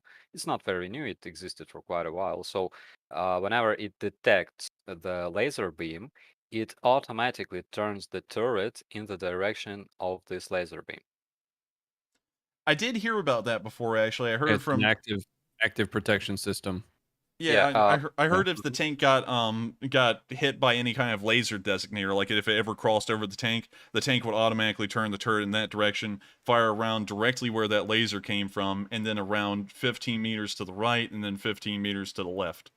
So that way it would get the crew if they were still in the same spot when it fired, and it'd also be able to get them if they were trying to run away, because the shots would be far enough placed out that in theory it would still hit the crew if they were trying to bail out of that area. Yeah, and Stugna has a built-in system that is designed to trick that. So when this missile is fired in this regime, so the missile flies very high, and then it begins to go down, and couple seconds before impact, it flies into this laser beam that guides it directly into the tank. So like the crew doesn't have enough time to make this shot. Interesting. It's interesting to always hear a little bit of the technical details. I never really get into them too much. Of course, I'm not, I don't have a lot of time, sadly, to get into that kind of stuff because it takes so much to get this together. And what was interesting today is that there wasn't a lot of news that came out today. It took a lot to find this stuff. But it's still interesting to hear some technical details every once in a while about the weapon systems that are being used. Moving further down the front into the Donetsk area, we can actually see a T-72B3 from the pro-Russian forces. We're not really sure if it was Russian per se or a DPR tank, but we can see it get destroyed here on this clip, and I will have to mute it. But here's the clip of the T-72B3 driving away. It appears to be emitting a smoke. Well, actually, let's go back for a second. It appears to it's got some smoke coming out of it now, definitely. it's got the kind that the Russians don't like, but we could see it emitting a smoke. Fire! We could see it emitting a smoke screen out of the back, and also in another clip I saw of this video, don't have it on stream because I didn't want to show the same one twice. This tank had fired while it was driving down the road, and it appears to have been hit by artillery, and I don't think that crew is having a good day. Well, actually, wait a minute. There was one of them. Let's see that. How did that happen?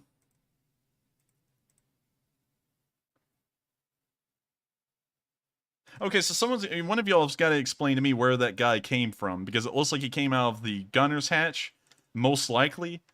And how in the world did he get out of the tank? Because I don't even see him anywhere on it. But he like falls off of it and then he goes running away. Wheel all the way back to the beginning. Let's see if he's already trying to climb out, because you're not looking at. He's already climbing out at that point. No, well, I don't know. I mean, like that fire has got to be burning pretty hot. Maybe he fell down from the skies, maybe it was a Russian pilot. It's raining man. He's Mr. Bean. He just falls out of the sky and gets up and starts walking off. Now it looks like that tank's going a little out of control, but once again, another Russian tank destroyed in the area of Donetsk. We're not really sure where, so the marker isn't exactly accurate, but that was a pretty solid hit. It looked like it was directly on top of the turret, and a pretty decent amount of its actual, I guess you could say, projectile. Well, the projectile actually went down into the ammo carousel and pretty much detonated the thing immediately, and it started to cook off. And so we're now going to move down to the area of Marinka, where, since Starsky's been talking about a lot about snipers, we've gotten one of the few pictures over the course of this entire war of an actual Ukrainian sniper near the front lines. Of course, the location was not given away. They are in the area of Marinka, but it didn't say where, and there's really no identifying features in this picture to show where they are. But we can see a pretty solid ghillie suit here. Yeah, I've been deployed to Mariinka in 2015. You've been everywhere. And I mean, like, what was really interesting is that you've told your story on your YouTube channel now, and I highly suggest everyone watching to go over there and check that out, because Starsky has had one hell of a life and one hell of a story. And honestly, I gotta say, after watching that video, I was like, wow. I mean, like, you've been in this thing since day one, really, since 2014, even at the Maidan. Yeah, so I've spent like half year in Poland treating my wounds that I received in Maidan, because we had some fights with thugs that came from Donbas region, and they were protecting our dictator. And and after that, in the end of 2014, I got enlisted. Interesting. So did you? So when you say enlisted, did you enlist by choice, or was it kind of a conscription sort of thing? No, of course, I got enlisted by choice. I joined Special Forces of Police. It was a voluntary battalion called Kiev 1. And next year I joined National Guard, that brigade, because it was like one of the first brigades that were made with implementation of NATO experience. So it's kind of like the first one that was built off of Western doctrine in a way versus the Eastern doctrine. Yeah, exactly. So you had that combined type of planning. So on the level of brigade, there was Ukrainian type of planning, and on the level of battalion and companies and squads, there well it was basically built on TLP. So we had this combined type of coordinating our planning and decision making.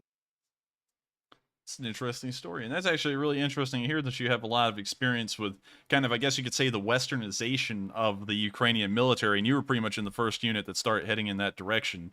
And so with that, I'd actually want to throw this over to Ronnie Fit real quick and ask him, is there anything interesting to you, since you do have some military experience? I don't know if you had a lot of time around snipers or whatnot. Was there anything interesting to you that sticks out about the sniper? Not specifically about about the sniper, right? It's I've been afforded the opportunity to spend some time around plenty of designated marksmen. I got the opportunity to deploy and augment a little bit of the tip of our spear. In my second deployment, but I did actually have a question for Starsky. Yeah. From a caliber, from a weapon system perspective, I've seen really everything across the board. If you had to overgeneralize a set of equipment for your snipers, what would it be? 308 or Okay. yeah, Yeah, 308 that's or what I thought. 338. Yeah. Okay. I have seen a couple Barretts, but it's a couple 50s, but they've really just only been in passing. I've seen more 308 7.62 by 5.1 stuff, and one photo of a 338. What we're looking at here, that looks like a 308 to me. Yeah, so we've had Barrett in our brigade as well. I'm Mhm. not sure whether we had enough of ammo for those Barretts, but yeah, they're great. Yeah. And it's actually pretty interesting to hear that as well, because something I actually saw in the chat is that someone said about this sniper, he looks very clean. I can now see that that was actually deleted by the Nightbot right then. And you know what's funny to me, and I think y'all can actually back this up, is that soldiers don't wallow in the mud and look like they came out of a pigsty all the time. Like that's kind of a rare thing, and I think that, and of course this is just an assumption, that as soon as y'all get the chance to get clean, y'all are going to get clean and also clean your clothes as well, because it'd just be uncomfortable to be in dirty clothes. Yeah, from an N-lock container, everybody knows that. Yeah. Yeah, I will tell you a secret, guys. So we have those special modules with showers that we tow with every unit. So there's like eight showers in each module, and there's like a couple of laundry machines. So basically, yeah, we're washing like a lot. We're washing ourselves and our clothes because it's important to keep clean, and healthy. And I'd also say it's probably very good for morale to keep clean as well. I would feel like it would probably get miserable, having like dirt all over you and dirt all over your clothes, and you're still trying to keep on going, and it would eventually start, like the minor inconvenience of it would probably get to y'all, if I'm correct in my assumption. Yeah, that's true. You can get really far with a set of baby wipes and some extra water. Very interesting. And that is coming from Ronnie Fit, who, of course, is a veteran and has a lot of experience in that field. Of course, while I do give military analysis stuff, I want to make it clear to everyone, and maybe some people who are new, while I do commentate on the war, I don't have any military experience, and I want to make sure that that is clear. So, still, it hasn't stopped a lot of veterans from watching, but I just wanted that to be known, so that way everyone isn't sitting there thinking, what experience does this guy has? And I'll just answer you, it's none. So we're now going to be moving on from the Donetsk area, and we're actually going to be now moving down into the Mariupol area. Hopefully Starsky can clear this up for me, because as far as I know, It's very hard to tell at this point because the Russians are saying that all of them have surrendered, but videos and evidence keeps on coming out that the Azovstal is still in the plant to some degree. And I'm not really sure what the answer is at this point anymore. I don't even know if they're there or not anymore, but I was thinking maybe you could clarify that a little bit for us as to what's going on in the Azovstal now. Yeah, according to my information, so our guys at Azovstal ordered our wounded to evacuate. So basically, we had two groups of our wounded soldiers, 50 and 200 men. They were taken to Russia-controlled hospitals, and the command, like officers of Azov, and a bunch of like sergeant and soldiers, they remain in Azovstal. So they didn't give up, and I think they won't. Interesting. And with that, we've actually gotten a little bit of footage today of what appears to be Russians. Of course, this is from Russia Today, and they're roaming around what appears to be the outer perimeter of the Azovstal, which was actually an interesting video because you could see a lot of the destruction firsthand in their footage. You can actually see a couple of, I believe these are F1 grenades, if I'm correct. Yeah, I had one. when you said firsthand, there was a glove there, and it was really kind of, it was morbid. It was kind of perfectly placed. You said firsthand, and then there's that glove right there. Yeah. I right noticed here? that. Right. I actually didn't notice that at all. And just for everyone to know, that's no pun. To the left? Right there. there. Oh, right here. Right. Oh, my God. Wow. I didn't even notice that. I thought that was a You glove. said firsthand, and I looked up, and I was like, wow, that was a really well-placed pun. And then what you have to do is you have to take credit for that pun. Yeah, I do. I do, actually. I'm going to step up and take credit for that, and I'm a total liar saying this, but yes, I absolutely knew that that glove was there, and I was meaning to make that pun, and I hope y'all got a great laugh out of that. We can now see two F1 grenades there. Hopefully they're not getting handsy with us and pulling the pin. We can now see... Is that another one? This doesn't look like another one. This looks like an iPhone, and it looks like some ammo. I'm not sure if that's 545. This time you said handsy, and I can't help but think that was you that trying was to another make up fun. for... Yes. Okay, okay. All right, good. So now we can see what appears to be a paper ammo pouch with the ammo on the ground, of course. You can see that in the clip. Moving on throughout the footage. We can now see them looking through a grate. It's really grating footage right here. You now see them looking down some pipe works in this dark tunnel. Not really sure where they are. Now, Starsky, can you actually translate what this inscription says on this pipe for us, if you can? Yeah, it says mind. Mind? Like mind with booby traps. Oh, I thought you meant mind like, you know, your head, like your brain or something. I was like, why would they put that?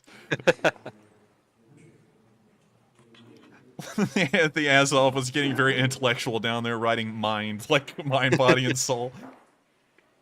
And I mean, like, those guys really had to have some mind, body, and soul power to go through what they did for 3 months' time and still be going on. I mean, RAM? I think that was. Let's go back and look at that. It's DDR4. Yeah. DDR4. Oh, so I have an assumption. Because, for example, when we got to our brigade, to our base, after it was liberated from Russians, there was a lot of computer parts that were stolen because of the sanctions. Russians basically cannot even change a cooler on the PC. So I think that those parts that DDR, it's probably, you know, like taken out by Russians, actually. Interesting.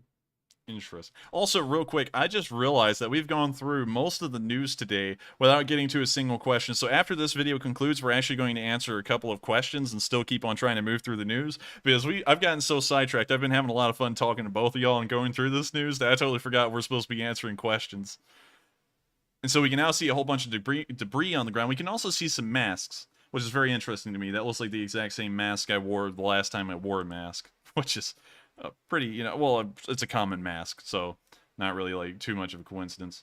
We can now see some water bottles and what appears to be some mugs, but some more F1 grenades and a spam can. We can also see some F1s and paper bags. We now see them walking out of the tunnel and into the light, which we know that the Russians actually burn in the light. They're something like vampires.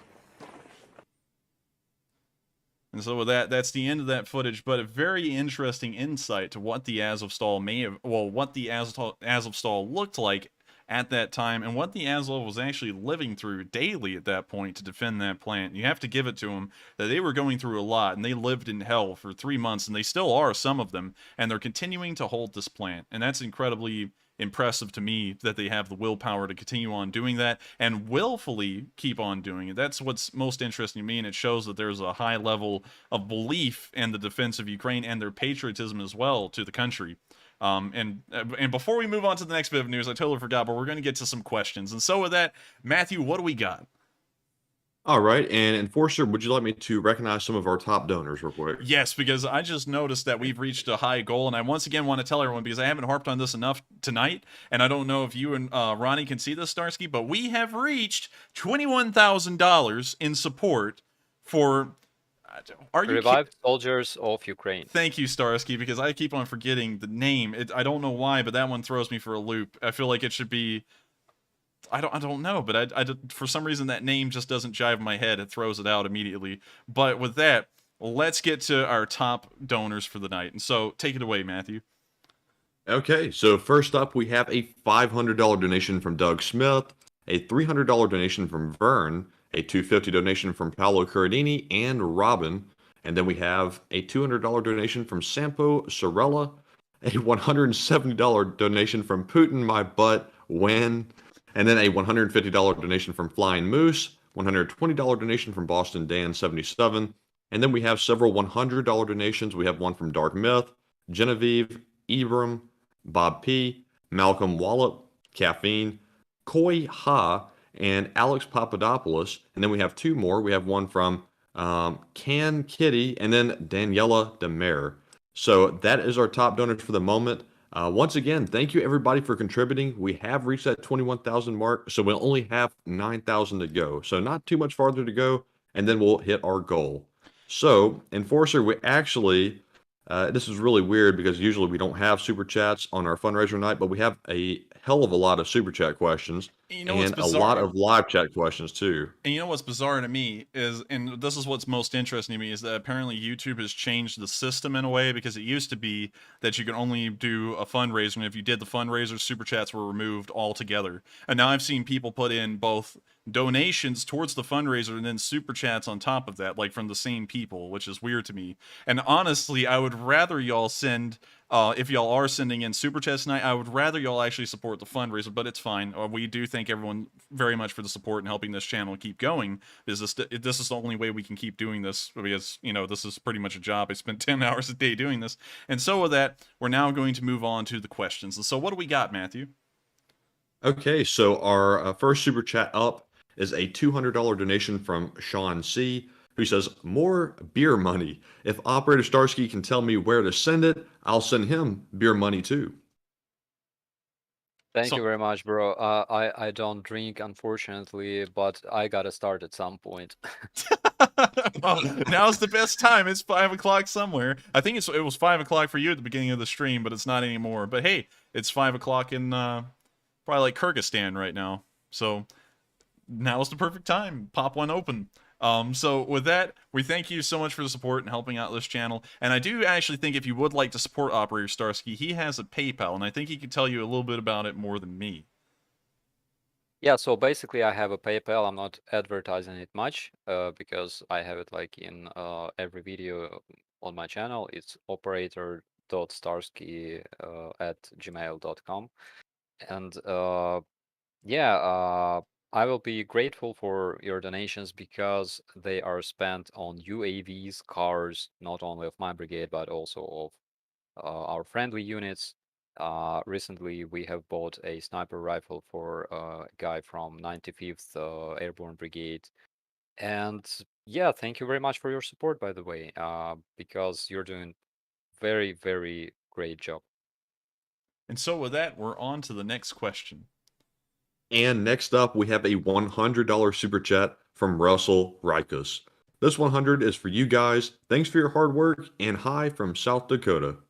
Well, I thank you very much for the support. Of course, that kind of support does help us to keep on running this channel a great deal. And of course, and I hate to say this over and over, I do feel like a broken record, but without that support, our channel can't keep running. And of course, you know, one thing I would like to say, because you've actually sent in 2 tonight, and I think the first one may have actually been for the fundraiser. Matthew will let me know, and we will actually adjust for that at the end of the stream and make sure to send all of the super chats who were supposed to be going to the fundraiser, and we'll do it on stream so that way y'all can see it. But I think that one was to us, and I do thank you so much for the support. And with that, we're on to the next question.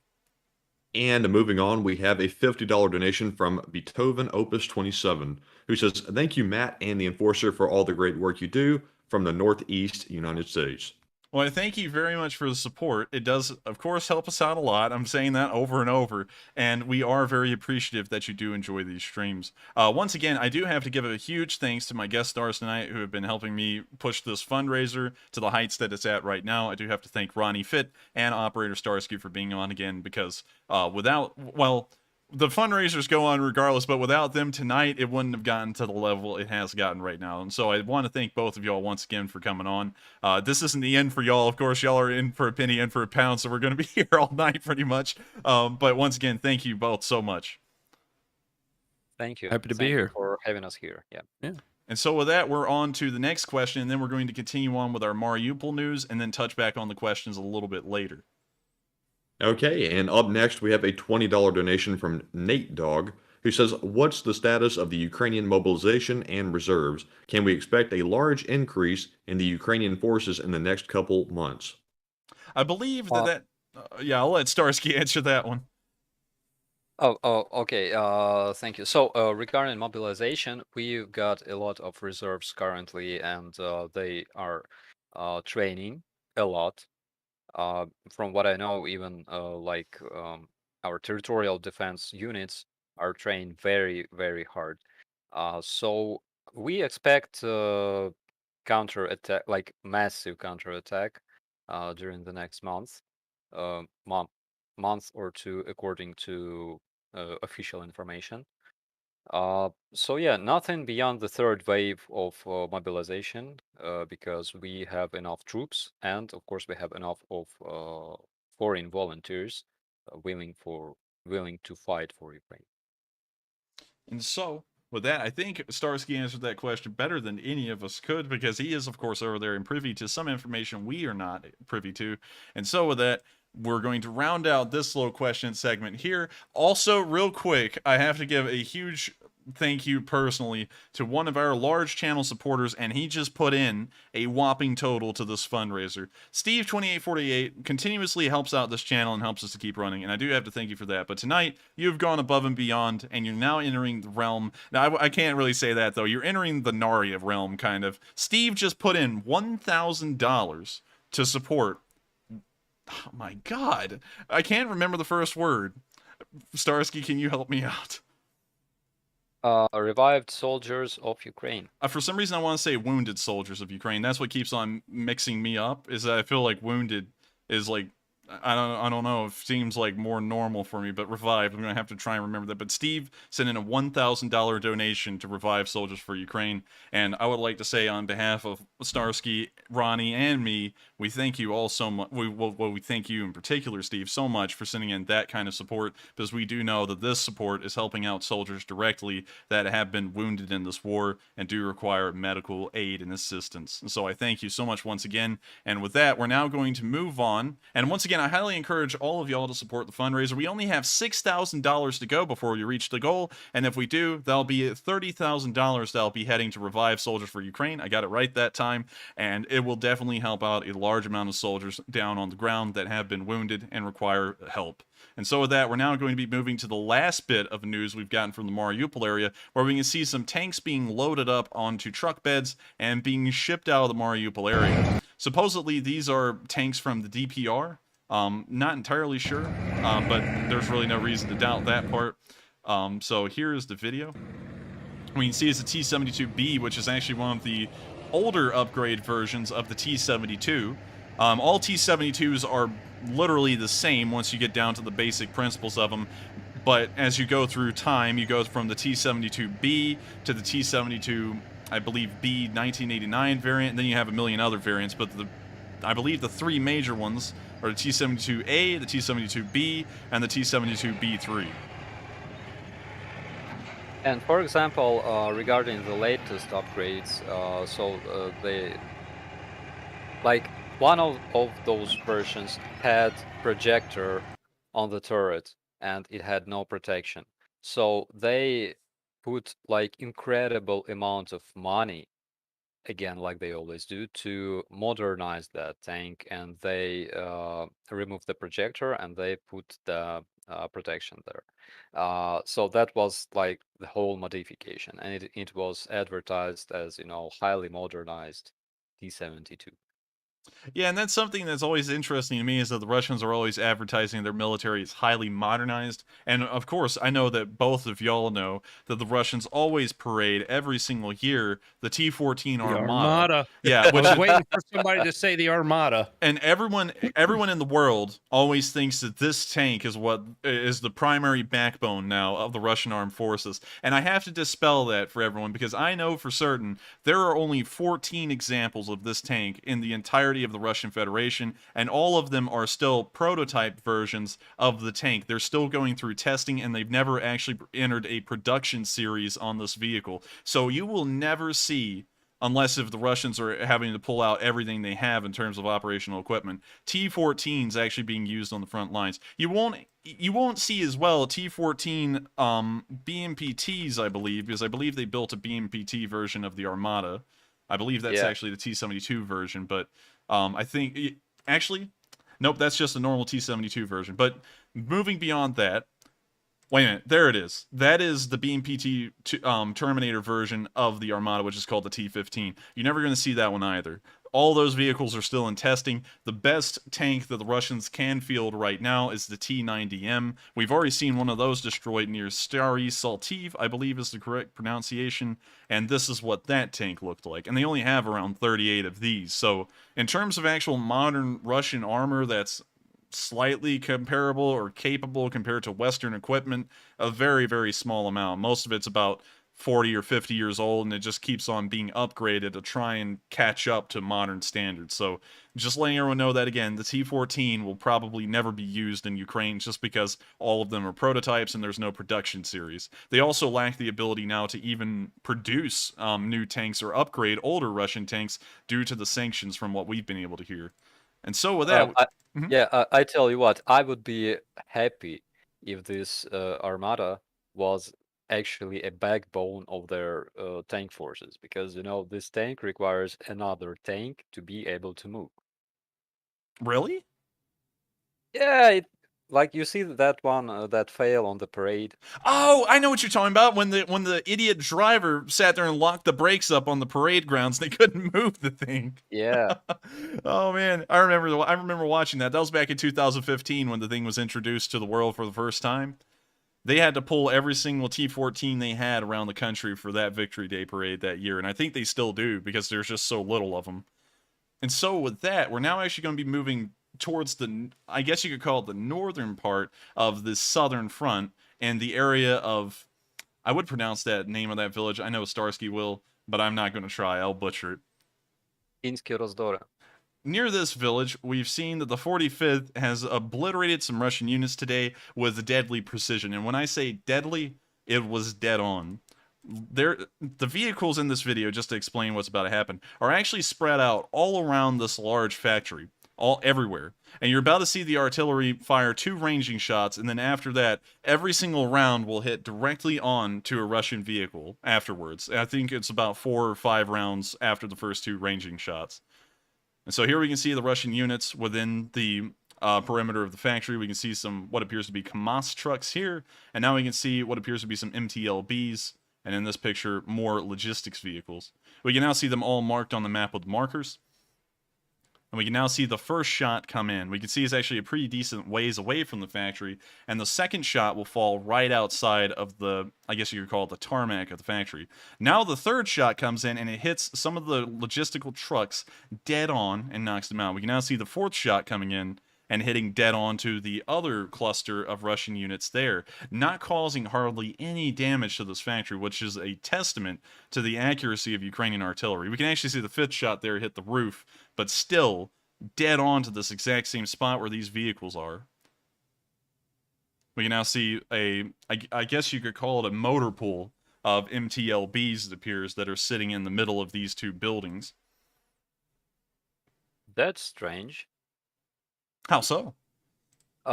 So what you need to know about Russians is that they are doing everything according to a book. So everything they do is according to field manual, and they would never place so many vehicles so close to each other. So basically, I think it might be DPR forces that were brought to that village, because yeah, well, we can basically tell even what kind of trenches they will have and how will they look if we know if we have information regarding some Russian units stationed in some village, because they are doing everything exactly according to field manuals. Interesting. So what you're saying is that these are Russia's missing village idiots here. Yeah, because it's very stupid, to place all the vehicles so close. I would have to agree. It looks like they're paying the price for their stupidity here in this clip for sure. And so we can now see some of the smoke billowing up from that last shot, and now we're about to see the sixth shot fall on what appears, maybe Starsky, you could read that for us. So that's fuel truck. All right, nice. So we're about to see some free fireworks, once again provided by the Russians, free of charge. We can now see the seventh shot landing on what appears to be where that fuel truck was in the last part of the clip. Ukrainian artillery is just so darn accurate.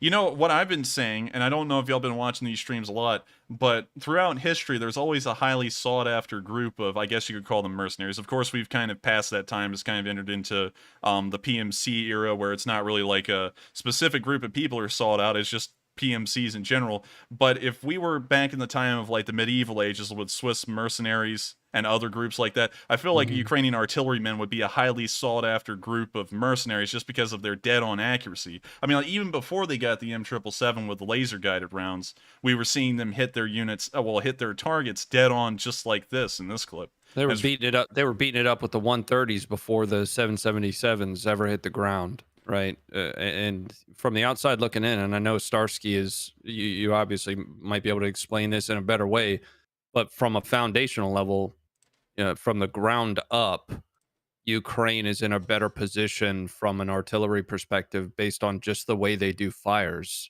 right? The way they approve fires, the way they assign fire missions. Russia is using very antiquated artillery tactics when you even start talking about counter battery fires.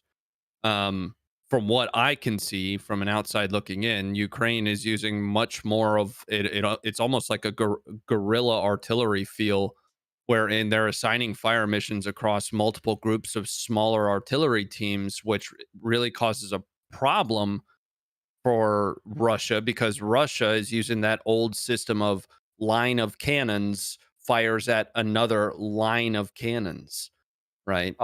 Yeah. So the mobility, it seems, is the first thing, and then assigning that fire mission, delegating those approvals probably down to the local officer level. Yeah. So just again, faster. again, because we know that Russians are following field manuals a lot. So basically, we are trying to locate our artillery in the best spot possible, and we are using we are using specific software. Let's call it this way. That was developed, I think, back in 2015 maybe, and it was much improved since then for calculation, of targets and stuff like that. And of course, our artillerists are very, very experienced because, again, we're fighting Russians since 2014, so we have a lot of experience. And another thing is that we have to save ammo.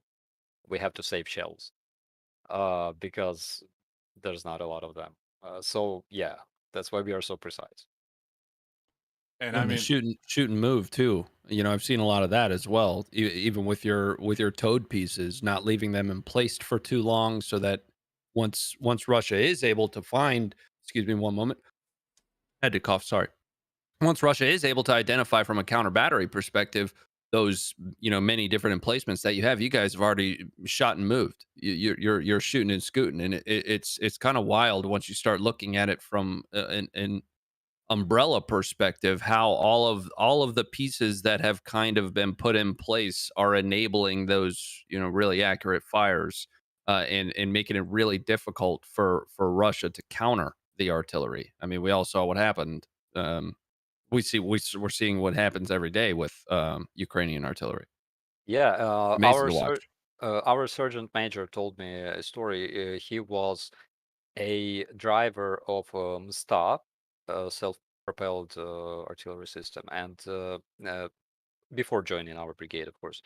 And yeah, he told me they were countering Russian counter battery measures. So, like, they moved to their position, they made a couple of shots, and then Russian counter battery measures start working. So there's like explosion, like couple 100 meters away from them, and their commander is like, hold. Then then bomb, another explosion, like closer to them. Commander is like, hold, and they start being nervous, and there's another explosion like very close, and the commander says GTFO ASAP. So they ran away, and as soon as that third shell exploded, our counter battery howitzers started working, and they destroyed Russian counter battery cannons. it's a pretty wild story, and of course, and I'm now noticing that we've actually been going on for an incredibly long time here, and I want to make sure we can get to President Zelensky's speech and answer a lot of questions tonight, because I've been seeing a load of questions coming in. And also, one more thing before we move on, Starsky, is that someone actually bested you, I think, in knowledge, and well, not really knowledge, in an assessment of that situation with all those vehicles in that like large group in that factory. Ed A in the live chat said the manual is hard to read when you're drunk. Well, we know they're tanking when they're tanked, so Oh, they surely are. They're definitely parking vehicles when they're tanked too. And so with that, I'm actually going to get through the news in Kherson, and then we're going to move to the speech from Zelensky, and then we're going to go back to a little bit of a more like free conversational format, but I want to make sure we can cover the rest of the news for the day before we get to that. And so moving on to Kherson, we can see today that the Russians were firing just early in the hours of this morning rockets towards Mykolaiv once more. We haven't gotten any footage of the impact of these rockets in that city, but we can see here in this footage that they were certainly firing in that direction. Once again, when one watches an MLRS barrage from the Russians, it's very easy to imagine that it's most likely targeted directly into the center of a civilian population center, and it'll most likely be hitting them directly instead of any sort of, I guess you could call them combatants, and it'll lead to probably a decent amount of civilian deaths. And it's always unfortunate to think about. This has been going on for 3 months at this point. We don't even have a really good idea or a handle on how many civilians the Russians have intentionally killed at this point. We know that it's well beyond 20,000, but we don't even know how much further it goes on from there. There's been no accurate account made. And so, hopefully, the Russians that are committing these war crimes will be held accountable. We've already seen the first one get held accountable some while ago and sentenced to life. We're now going to show the last clip we've gotten from Kherson, where we can see a Russian tank destroying the emblem of the state of Ukraine. This, of course, is something interesting to me, because the destruction of this emblem suggests to me that the Russians feel like, or are at least trying to act like, they're going to be here to stay. But I feel like this Ukrainian trident will be put up sooner rather than later. Yeah, basically we saw pictures of them changing road signs to Russian road signs. They're forcing the ruble on people too, aren't they? Yeah. Yeah. And so they're setting conditions to stay for a while. And so with that, we to wrap up this area of the front, we have not heard of any progress in a counterattack near Kherson, and we also haven't heard of any new offensives by the Russians in this area. It seems that the front line, while active, has stalled in this position for around 2 to 3 weeks, and we are awaiting more information to see if that is true or if there will be any counterattacks in this area coming in the near future. Hopefully there will, and hopefully the Ukrainians will be met with a large amount of success in pushing those objectives. Further north of Kherson, near the Kryvyi Rih area, we've also not heard of any activity here over the entirety of this new week, and that's leading me to believe that the Russians have largely stalled their activities here as well, as far as video evidence is concerned. There could, of course, be action that is occurring in this area, and we don't have videos for it, but this channel does largely operate off of video evidence, and so we haven't gotten any from this pocket for the past 4 days. Well, not really pocket, from this, I guess you could call it finger on the front for the past 4 days, and so we are still waiting information to see what the actual condition of this area of the front is. And so with that, we've actually reached all of the news for the day, and so if everyone could give a moment of their time, we're going to listen to a speech from the man, the myth, the legend, the absolute hero of Ukraine. Some said he would actually flee the country in the first 4 days of the war, but within those 4 days, we actually heard him say, "I need ammunition, not a ride." Here is the man himself, President Zelensky, and his speech from day 89. And so, well, day 88, correction. And so, here's the speech from President Zelensky. Українці, українки, наші захисники і захисниці, сьогодні був справжній польський день. Я був радий вітати в Києві президента нашої братньої Польщі і мого друга Анджея Дуду. Спочатку ще 3 травня в нашій Верховній Раді в форматі онлайн виступив прем'єр-міністр Великої Британії Борис Джонсон. А сьогодні вже особисто був президент Польщі. І, до речі, саме ця лінія співпраці Україна-Польща, Україна-Британія, вона дійсно була дуже дієвою і залишається впродовж цієї війни. Я радий відзначити, що україно-польські відносини нарешті на абсолютно чистій, щирій основі, без будь-яких чвар і старої конфліктної спадщини. Це досягнення. Історичне досягнення наших народів. Я бажаю, щоб братерство між українцями і поляками зберігалось завжди, як я казав про це сьогодні перед депутатами, щоб наша єдність українців і поляків була сталою величиною, яку нікому не порушити. Підписав указ про запровадження нової відзнаки України для вдячності тим містам партнерських держав, які найбільше допомогли. І першим таким містом став Жешув, місто-рятівник, цілком справедливо. Інше рішення, про яке сказав сьогодні, це підготовка законопроекту, який буде дзеркальним відповідником ухваленого в Польщі закону про наших громадян, про українців. Як тепер у них, українці і українки, які тимчасово перебувають в Польщі, рятуючись від цієї війни де-факто і де-юре, отримали ті ж самі можливості, що і поляки. І це буде правильний жест ухвалити такий закон в Україні. Хай буде так, що громадянам Польщі ніколи не доведеться таким законом користуватися. Але давайте продемонструємо нашу вдячність і нашу повагу. І хочу також, щоб це було елементом нашої нової політики сусідства. Ми маємо вирішувати суперечки і прибрати тиск минувщини з наших сучасних відносин з усіма сусідами України, які нас поважають і які не є окупантами нашої держави. Досягнуто і рішення, яке революційно змінює порядок на нашому кордоні. Запроваджуємо з Польщею спільний митний контроль. Це значно пришвидшить проходження процедур на кордоні, прибере більшість корупційних ризиків, але також це і початок нашої інтеграції у спільний митний простір Євросоюзу. Тобто дійсно історичний процес.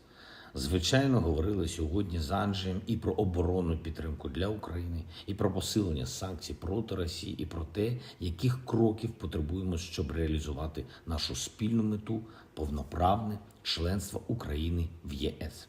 Вдячний Анджею і усьому польському народові за те, що йдемо цим шляхом настільки швидко, наскільки це можливо. Ввечері говорив з прем'єр-міністром Британії Борисом Джонсоном.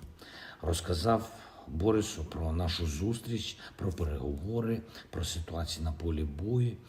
Шукаємо, як збільшити обсяг нашого експорту, передусім агропродукція, також обсяг імпорту пального в Україну. Готуюся розпочати новий тиждень такої максимальної дипломатичної активності в інтересах нашої держави.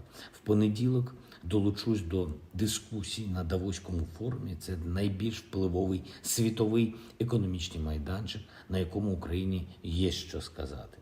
Будуть протягом тижня і інші публічні виступи, зокрема звернення до спільноти університету Стенфорда, а також спеціальний формат спілкування з політичною і експертною спільнотами Індонезії, звичайно, в графіку і велика кількість контактів на двосторонньому рівні з представниками різних держав і міжнародних організацій. Наша держава щотижнево розширює свої міжнародні зв'язки, щоб отримати все необхідне для якнайшвидшого завершення війни. Відбудеться нова зустріч представників держав-партнерів Рамштайн-2, якщо називати цю групу за місцем першої зустрічі в Німеччині. Очікуємо нових корисних рішень для нашої оборони.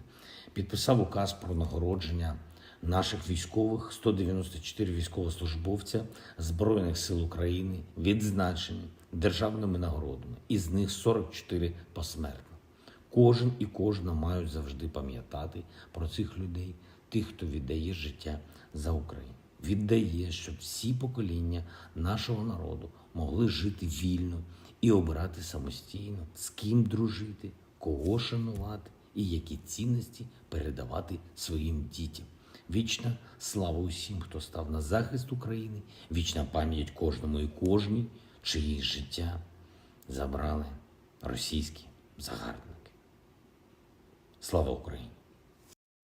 And with that, that was the end of the speech from President Zelensky today. Once again, he comes out every single day of the week without fail and delivers another impressive speech, very well put together in such a short amount of time. And one does have to respect him for his oration abilities alone. He's an incredibly great public speaker, and I do have to say that he has done nothing but give the Ukrainians an incredibly good image. They already had a good image going off into this thing because of what the actual condition diplomacy was in between the Ukrainians and Russians, but he adds on to that a whole lot by his great oration skills and also the good nature of him as a person. He seems to have an incredibly nice demeanor about him, which does make him that much more charismatic. And so with that, that is the end of the news for today. We have covered every single bit of news from north to east to south and nothing in the west today. So thank God. So with that, we're now going to move into our questions segment. And with that, Matthew, let's talk about our top donors tonight to the fundraiser and also how far have we gotten? So we are currently sitting at 26,000 on the fundraiser. So we are just 4,000 away from reaching that goal. So not too far at all, really. So first up, let me recognize our top donors. I want to once again recognize that $1,000 donation from Steve2848. Thank you, Steve, very much for that. That is very generous. And of course, you are a longtime channel viewer, so we appreciate you very much. So up next, we have a $500 donation from High Speed Chase and a $200 donation from William Allen, another channel legend. And then a $100 donation from Jim Darby and Will Riley, also known as Dick Cheney, and a $100 donation from Caffeine, Yoli H, Ben Wynn, and I Love Baguettes. And that is the end. Oh, whoa, okay. D. Shaw puts in $2,000. So, wow, that's probably one of our biggest of the night. That is our biggest of the night for sure, and I thank you very much, D. Shaw, for making sure to provide that much support to revive soldiers of Ukraine. It's great to know I finally got that down. I was kept on wanting to say wounded, so thank you once again, Starsky, for beating me over the head to make sure I got that right. And so I thank you so much once again for the support. That kind of support is actually helping out soldiers on the ground who have been wounded in this conflict, and so thank you very much once again. It does go a long way, and I'm sure that Starsky, among all the other Ukrainian soldiers, if they do know about this fundraiser, are highly appreciative of the support you've given. And so, with that, now that we've covered our top donors, and I once again want to remind everyone, we are only $2,000 away from reaching the $30,000 goal for tonight. So my question is, Can the Lee Spring Army pull together and cover that last $2,000? I'm also going to ask Matthew here in a second and let him have some time to calculate up the figures about how much I need to put in extra for the super chats that came through that were supposed to be for the fundraiser. And once we get that figure, I'll throw that in as well, which will get us that much closer to the 30,000 goal. We're now only $1,000 away from the $30,000 goal. Can we reach 30,000 in the next 3 minutes? If we can, the Lee Spring Army lives up to its name, the myth, and the legend that has surrounded it this far. So with that, we're on to the questions. Okay, Enforcer, so my next question is going to be for Operator Starsky. So in the meantime, while I'm asking him that question, I do have a figure on those chats that we need to convert. So it's about $315 that we need to put toward the fundraiser. All right, and I'll make sure to put that in while Starsky answers this question. Okay, and this question is from Makara, who puts in a $20 donation and says, Operator Starsky, Russian chatter claims 5 fresh Ukrainian divisions are being pushed toward Kherson front. Voices of Ukraine published a video showing dozens of captured BMPs being fielded. Just a note that this could be breaking OPSEC. Yeah, so I cannot talk much about what happens near Kherson. First of all, because we are trying to be very cautious in making statements. So whenever our counterattack happens there, we will report the results because that's what we are trying to do. Unlike Russians, because again, remember that. How was the name of that Russian reporter who kept repeating like capturing Mariupol is a matter of hours, maybe minutes, for like 2 weeks? I don't know. I don't remember that particular guy. Are you talking about Patrick Lancaster, the American shill? No, that's another asshole. There was some kind of Russian blogger probably. So he was he was repeating the same thing over and over again, like capturing of Mariupol is a matter of hours, maybe minutes, and then like in 2 weeks he got tired of repeating that. Yeah, and they still have no control. But as for Kherson, we will only report the results. And something that's insane to me is that I just tried to donate again, so my bank account flagged it as a suspicious charge and just closed down my account. Well, you don't need to because we hit the goal. We did hit the goal, but I still have to follow through on like my guarantee. Oh, I hear and you. so I'm going to have to try and do some troubleshooting here real quick. So if someone could, and if I know that I have some moderators watching here, if someone could make sure to try and help me out a little bit with the support here, please let me know. And so with that, I hope that Starsky answered that question, and we're now going to recognize that we have reached the $30,000 goal. So congratulations, everyone. The Lee Spring Army lives up to its name. It lives up to the myth and the legend it has become for being a great power in fundraising. So far, I believe that the total is now sitting around $270,000 or more raised in support of Ukraine. And I have to say, that is an incredible figure to really think about. Over the course of, I believe, 11 fundraisers at this point, we have nearly reached $250,000 in support of Ukraine through multiple different nonprofits. And I thank you all so much for helping out Ukraine and believing in their cause to the point that all of y'all have supported it so much. And so I honestly can't thank y'all enough. It's impressive to me that we're able to pull through every single weekend and do something like this. And so honestly, I'm really blown away again. We've managed to do it. So if Ronnie or Starsky have anything to add to how impressed they are, I hope they do have something to add while I still try and sit here and figure out the troubleshooting with the bank account. So if one of y'all would like to comment on that, please feel free. And if not, we'll move on to the next question. Ronnie? Oh, so I was gonna give you the floor, man. But I'm privileged to be here, to be involved, at any level on a group of people coming together like this, in support of a great cause. Having a military background myself, I have friends and even family members that were wounded in combat, and having the support of an organization of the army that we have here would have meant the world to them, and I can only imagine what it's going to feel like to those soldiers that are going to be receiving the benefit. So many props to you, Mr. Enforcer. Props to the army out there. I still Leaf laugh Spring when I say Army. I don't even want to say it out loud because it's there's leaf springs in my truck, man. Come on. But man, I gotta tell you, those leaf springs are strong. Look at them right now; they are pulling through. No, kudos to you guys. That's amazing work. And I gotta say thank you all once again. And so now that we've doted on all of y'all for the amazing work that we all get to pull together and do every Sunday, we're now going to move on to some questions. And so with that, Matthew, what do we got? And I can't move on just yet. I got to recognize a couple more top donors here. We have a $500 donation from a dude 20, a $500 donation from Tom Baxter, and then we have two $100 donations. We have one from Pale Rider and one from Jim Braun. And they sent those in after we met the goal, so that is extreme generosity, and we appreciate you very much. That is very, very, very big donations, and we appreciate it. So, moving on to the next question. We have a $50 donation from C.A. Jones, who says, I wish I could do more. Wish my heart was Ukraine. The world has been brought together because of Ukraine, and it's amazing how the world has aside conflict, language barriers, and religious views to fight evil, and it is such a beautiful thing. I have to agree. It's really something impressive to see that the Western world is kind of taking a little bit of a different step in a different direction this time, and is kind of taking an interventionist step to what I would say is very similar to Hitler's idea of Mein Kampf. And if you look back at Mein Kampf, of course, most of the principle was about the economic idea of autarky, but beyond that, based off of that principle of autarky, Germany had to expand outwards towards the east to what they believed were lesser people and to German lands and reclaim them.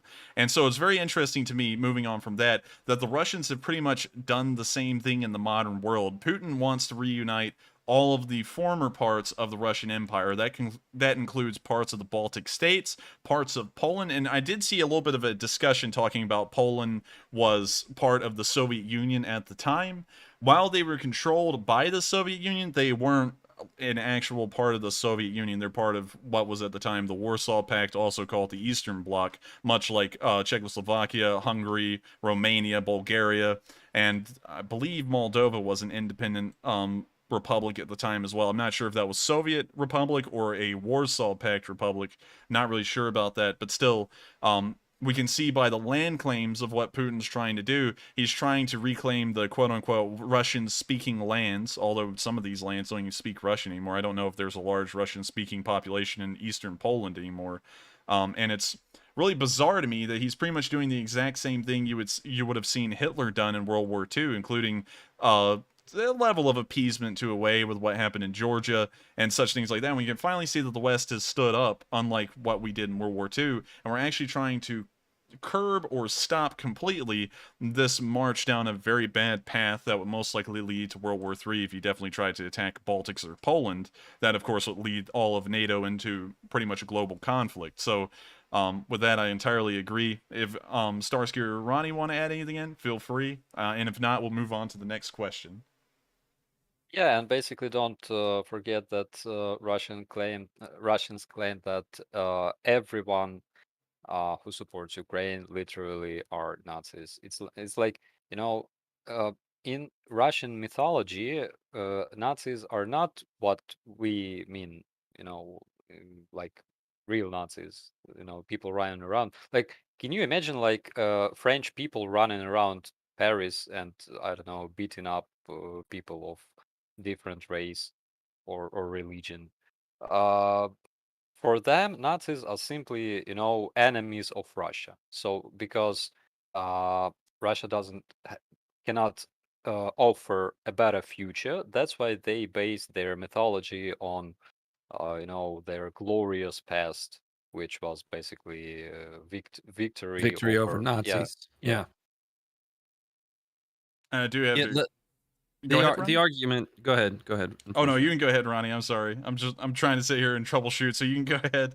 No, so the early arguments when Russia started crossing into Donetsk and Luhansk, February 22nd, 23rd, 24th, were, well, they're just occupying, areas that are ethnically Russian, right? We were reporting the night of the invasion and the day that they crossed from Belarus, the day that they extended west beyond Crimea. This has gone so much further beyond what the initial, they just want to occupy and support ethnic Russian populations. This is an overt attempt at consolidating Ukraine, at least initially, and now it's still an attempt of a demilitarized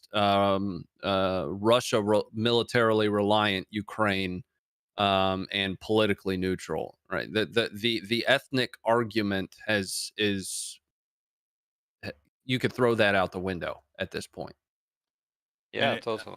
And I definitely have to agree with that. And so I hope we've answered that question the best we can, all three of us here. We pretty much have a panel running right now, which is really weird to me and really cool, honestly. I like it. And so if y'all like it, let us know, and we'll try and bring back. Well, of course, Starsky's always welcome. He's like an arbiter of information. Ronnie is as well. And if you would like to come back, let us know, because it is, of course, fun having both of y'all on. We've cracked some pretty good jokes and had a pretty good time covering the news tonight. So if y'all ever want to come back for a Sunday fundraiser, just shoot it over to me, and we'll try and schedule out a time and a date again for y'all to come over. Of course, the goal won't be as big as tonight, because I'm wanting to give a lot of my supporters a break. They've been doing a massive amount of support. Like about $300,000 we've gotten in support has come from really the same group of people, and it's amazing to think they have huge hearts like that. And at the same time, I want to appreciate that they are probably breaking their necks right now to try and support Ukraine, and so we're going to give them downtime from now on. The goals will be lower for the next few weeks, and after a couple of weeks of that, the goals will go back up to the grand ones we have right now. And so with that, we're going to move on to the next question. Okay, and just a quick heads up, we have about 8 super chats left and then quite a few live chat questions.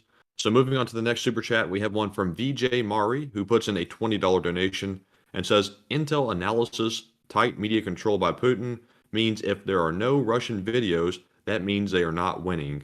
Best wishes, Starsky, to you and your fellow heroes. What special treat do you give yourself as a reward in the field? Thank you so much. And yeah, I must agree that like majority of those videos made by Russians, like the one that we saw with that safest grenade in the world, are so much staged, because we had this like partially documentary on them staging those vids, using those actors, because we have not discovered, but noticed same people in different videos playing different people, and it happened so many times. And I do have to agree with Starsky there that the Russians always are faking videos. And to add on to a part of your super chat where you said if the Russians aren't sending out videos, they're having a bad time, that's something we can confirm. For example, the Russians would send out a video every once in a while from the Kharkiv area when they were actually being met with success and they were actually on the ring road and somewhat moving around. Every once in a while, you would get a video from them in that area. Now that the front's pretty much collapsed for them and they're now in disarray, we never see videos coming out. And so Russian videos coming out from an area is indicative if the situation is bad. If the situation is stable, videos will come out very little. If the situation is good, loads of videos will come out. If the situation is bad, no videos come out. So that's very true. And I do have to agree, based off of the 88 days, and let me change the little thing up here at the top of this map so that way it is day 88. But based off of the almost 3 months of footage we've seen, that is always the truth. And so I thank you very much for the support. I hope we've all weighed in on that pretty well. And we're going to move on to the next question. And next up, we have a $20 donation from Hoofhearted, who says, for some appropriate pants for the trio, or beer, pizza, coffee, and creamer, thanks for getting this all together. Well, I thank you so much for the support. Hopefully the other two guys will get some pants. Because I'm the only one wearing pants in this whole entire ordeal right now. So don't you force that evil on me. Hey, I'm just saying, pant wearing is pretty nice. I'm just saying. A lot of people wonder, and I've seen some people say this, do I wear my whole entire World War I kit while doing this? The answer is no, because that would be very uncomfortable, and also it's really hot. The whole thing's wool, so it'll burn you alive after a while, so the answer to that's no. But I am wearing some shorts right now and a white t-shirt, just so that I can get an idea of what I'm wearing at all. And so you know what the other two guys are wearing, and maybe after all this is over, because I've had a pretty fun time, and I know that Ukraine will win eventually. It may be months down the road at this point, but victory is pretty much assured at this point, based off of how things are going. Maybe we can all meet up in Kyiv at the end of this thing and actually have some pizzas and coffee and stuff at the end of this thing. And and I'll bring you a pair of shorts. Yeah, that's perfect. And I'll bring. Sounds great. Sounds great. I have some great pizzeria in Kiev. It's called Veterana Pizza, and it's run by a veteran who is now fighting actually. And yeah, I think that we can make another stream from that pizzeria. Hell yeah. I don't know if that'll be a face reveal. It's going to be hard eating pizza through a gas mask, but I'll try nonetheless. And so I thank you. I thank you so much for the support. And with that, we're going to move on to the next question. We have a load of them tonight, and I'm trying to make sure we get through them as fast as possible, but at the same time, I'm having a fun time answering them the way we are. So we'll get to all of them as much as we can. So with that, on to the next question. So moving on to the next one, we have a $20 donation from CP Seppi, who says, I understand that Russia is firing cruise missiles from its submarines in the Black Sea. If the U.S. were to provide Ukraine with the anti-submarine Captor mines, MK or Mark 60, would Ukraine be able to use them against the subs? I'm not really a big expert in naval warfare, and it sounded like Starsky may have actually had an answer to that, so I'm going to hand it over to him. Basically, Ukrainians can use anything. But I would like to see, for example, such a submarine bombed using a Bayraktar. That would be awesome. That would be really cool. Yeah. And we know that most of them are Kilo class. We know that they have one, I believe, Foxtrot class submarine, and that was actually captured during their seizing of Crimea, when they, captured, I believe it was the only submarine the Ukrainians had at the time, and that's now been put into the Black Sea Fleet. And so I think it would actually be somewhat ironic if the Foxtrot class submarine was sunk first, although it's the oldest of the bunch, considering that would be like I guess you could say a curse on the Russians that are using captured Ukrainian equipment from any time during the previous 8 or 9 years of the conflict. Yeah, true. That was a really old submarine. It was ancient. From what I remember. Yeah. And so I think that's the Ukraine has, just a caveat or jump in off of what Starsky said. Ukraine has shown really innate capability of just making stuff work, right? And I think one of the things that people associate with so well, or relate to so well, is Ukraine. Is everybody feels like they're the underdog a lot of times, and Ukraine absolutely is in this fight. So seeing Ukraine have the kind of success that they do with literally weapons from across the globe is kind of amazing to watch. And they're so quick to learn as well. That's the most impressive thing. And be effective, not just learn, but be effective at a peer versus peer level. A near peer fight like this, on paper, you would not expect, regardless of how many extra weapons you're receiving, you would not expect Ukraine to be able to mount the type of resistance. But that's just fighting spirit at this point. And what's insane, really, and crazy is that this has happened in history before, but the last time it happened, it was in the last century, and it was the Winter War with Finland.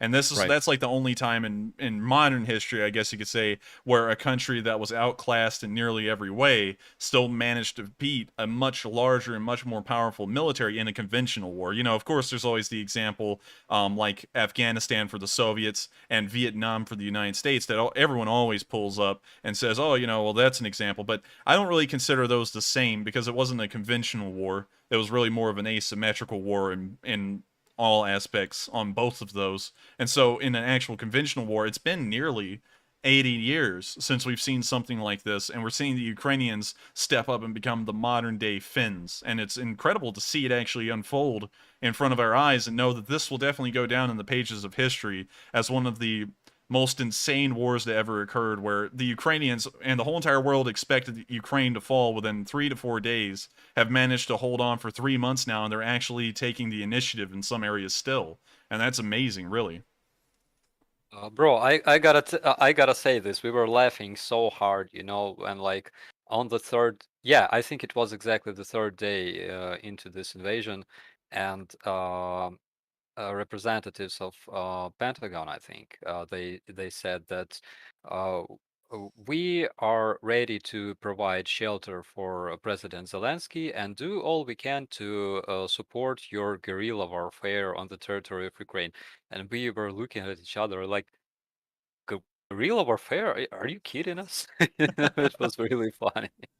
Oh man, Love it. something else that is insane to me about this whole entire thing is the fact that when the Ukrainians started to push them back, there was a load of people all over that were always making it sound like it was just a minor setback for the Russians, because people are so people are so adamant on their original position that even when faced with opposing facts that are showing that something is not the case, they always still try and argue it. Like whenever the Northern Front was collapsing, don't worry, they'll be back in the Northern Front. They're just pulled off across. They pulled out across the border into Belarus again just to regroup. It was a feint. Yeah, and everyone's always been saying that stuff, and I don't know why anyone can't just say, well, actually, our assessment was wrong. They're actually not doing well, because that's what I saw, at least, and that's what I was saying ever since they were stopped right outside of Kyiv in the Bucha Hospital Irpin area. I said, they're never going to recover from that, because getting stopped like that, and what's supposed to be a blitzkrieg, pretty much, it means that you failed. It's like you'll never recover from that because you've lost the speed and the surprise that was leading to those kinds of successes. Yeah. Momentum is so key in that in what Russia was trying to accomplish, and as soon as that momentum went away, and you look at the Irpin River, the just atrocious attempts to cross that in waves. You see the same thing happening near the Donetsk River. It's actually more surprising, to be honest with you. It's more surprising for me growing up, knowing Russia to be what I was told Russia was, which is the boogeyman, right? In the West, in the West, Russia is big bad Russia. Those of us that grew up, early 80s, early 90s, it's actually more surprising to me that Russia's military has been so ineffective in this fight than anything, because I can understand a fighting spirit, trying to repel an invader, right? That makes sense to me. What doesn't make sense is what I have been conditioned to believe Russia was capable of, that they are quite obviously not. Well, what's really interesting to me is that a lot of people actively ignored, like when spinning the narrative about the Russians ever since the collapse of the Soviet Union and the formation of the Federation, which rhymes, oddly enough. But one thing that's always interesting is that everyone always skirts over the Chechen wars and how badly the Russians got defeated by pretty much a ragtag guerrilla force of Chechens that were kind of trying to act like a professional military, but at the same time still picked up guerrilla tactics. And they wiped out the Russians in the first Chechen war, to the point the Russians had to cede an agreement saying that Chechnya was pretty much an independent mini-state near Georgia. And it was only through the second Chechen war, which lasted, golly, it was like 9 years, I think, and it was a very slow rolling actual push through Chechnya, that Putin was finally able to quell them. And even in Georgia, one of the large things that we saw in the Russian invasion of Georgia was that their communications would break down incredibly quickly. Their radio equipment, well, really, not just their radio equipment, anything revolving around their communications and I guess signal units would fall apart immediately, and it left Russian commanders having to walk up to payphones on the side of the road and put in some quarters and call in an international call to their headquarters, which of course posed a large amount of problems for, their operational security, and was leading to the Russian military getting bogged down and moving incredibly slowly and efficiently. Things were disorganized. And what's interesting to me is that we had a lot of examples, just those two in particular, leading up to this war to show and while those are, of course, around 12 years old at this point, even at the most recent, it was showing that the Russian army, while carrying over its Soviet gear and equipment and their doctrine, was just not up to the task of really doing any kind of operations whatsoever, regardless of how large or what kind they were. And that's always something interesting to me because people always ignore those two examples, but they do show the same failings and shortcomings that they're dealing with now. Yeah, and again, Soviet army was so feared for the reason that Ukraine was part of this army. Actually, now we can see basically what Russian army is worth without Ukraine. And that's definitely the truth right there. And also, of course, my whole entire thing's history. So sorry if I'm like nerding out here and stuff. But Starsky actually was able to back this up for me, so I know it's largely true. Ukraine, if you were to divide the Soviet Union up into like special districts, Ukraine was like the most, I guess you could say, high tech in some regards. I believe they had the highest nuclear reactor density in the entirety of the Soviet Union, and also most of Ukraine was dedicated to the defense industry, so the production of Russia's most high tech arms and equipment, and that's why the Kharkiv tractor factory, which which is the tank factory pretty much, is so renowned still, because it's such a large producer of Soviet arms during the Soviet Union's history, and I believe that it's one of the main installations that the Ukrainians used to modernize and update their fleet of post-Soviet tanks as well. Yeah, it's true. We have we have like 4 tank factories. Kharkiv, Kiev, Zhytomyr, and Lviv. Probably I missed something else.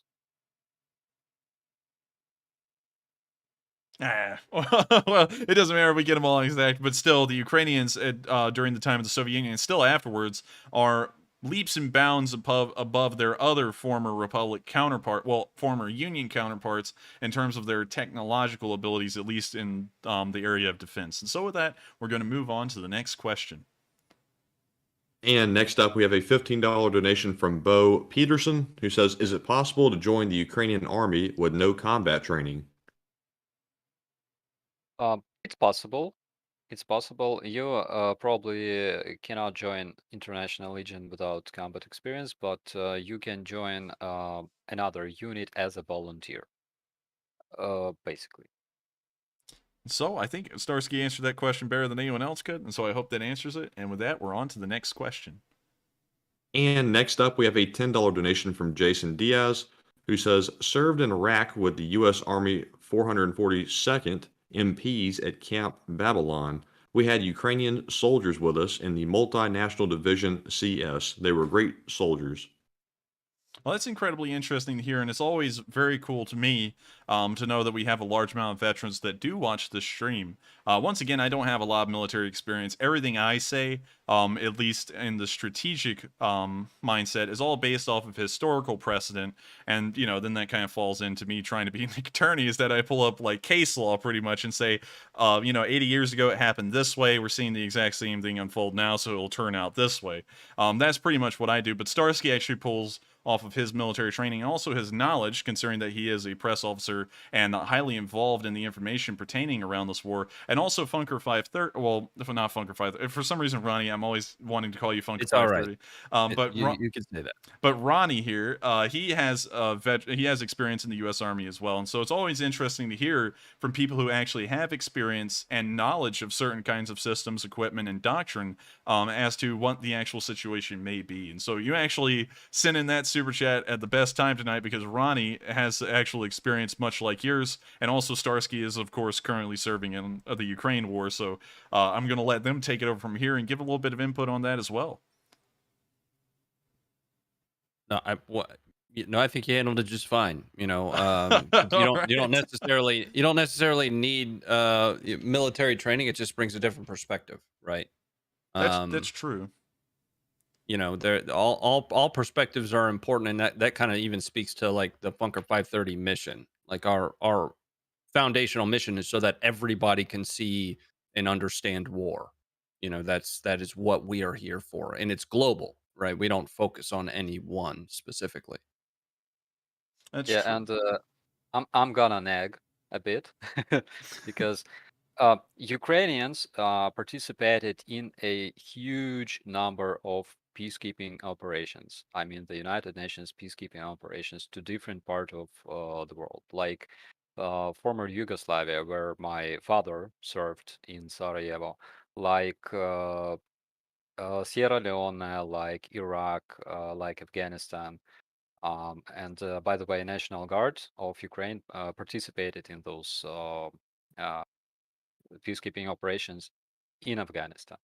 So yeah, why I want to nag is because United Nations still didn't decide what to do with Ukraine, because the Security Council consists of all those countries, including Russia. And funny fact is that nobody voted for Russia to be part of Security Council of United Nations. I mean, USSR was part of it, but nobody voted for Russia. So yeah, let's just hope that they will come to some kind of decision, because it's like 2.5 months. So yeah, that's I finished nagging. All right. And with that, I thank you so much for the support. It does help out this channel a lot. And I do thank everyone once again for reaching that goal on the fundraiser and even going well over it by $2,000 some odd dollars. And so thank you all once again. And with that, we're on to the next question. And next up, let me give a shout out to Cindy Mitchell for putting in an $8 donation. Thank you very much for your support. And next up, we have a $5 donation from Junebug, who says, "Go Ukraine, yeehaw." Well, go Ukraine. And I don't know if Ronnie and Starsky will join in on this, but we always have this little thing where we always like give our best yeehaw possible to those. So yeehaw! And I'll let Ronnie do one if he wants. Nope. All right, and then we'll go over to Starsky. Yeehaw, bro. All right, we got one from Yeah. Starsky. Yeah, all right. And so with that, thank you so much. What I would ask, though, is for you to go ahead and give yours another shot. What, mine? Yep. I mean, I don't know. I mean, like, one's a stretch. Two, I mean, I just wanted to hear you do it again. All right. All right. Max cringe, I know. So anyways, yeehaw! And all right, with that, There it is. on to the next one. It sounds so And- natural, man. Yeah. And moving on, we have a $5 donation from a longtime channel supporter, Diffuse56, who says, "This is for you guys. Can you see if you can play Starsky's May 9th video? You'll love it." Oh man, I wish I think we may actually be able to pull that up here. Let's see. The Victory Day. Oh, the Enforcer's running a stream. That's interesting. Anyways, let's go to Operator. Never heard of her. I've never heard of her. What? Say that. Run that by me one more time. Let's run to the videos here and let's go down to May. Yeah, it's May 9. It's on the top. On the top. Yeah. Oh, there we go. Let's take a look at this video. We're gonna skip through it a little bit just for time. But we will take a good look at this. Honestly, guys, this day wasn't supposed to start like that. Unfortunately for my mental health, yesterday Russians celebrated their Victory Day. And I couldn't avoid surfing some of the Russian web resources.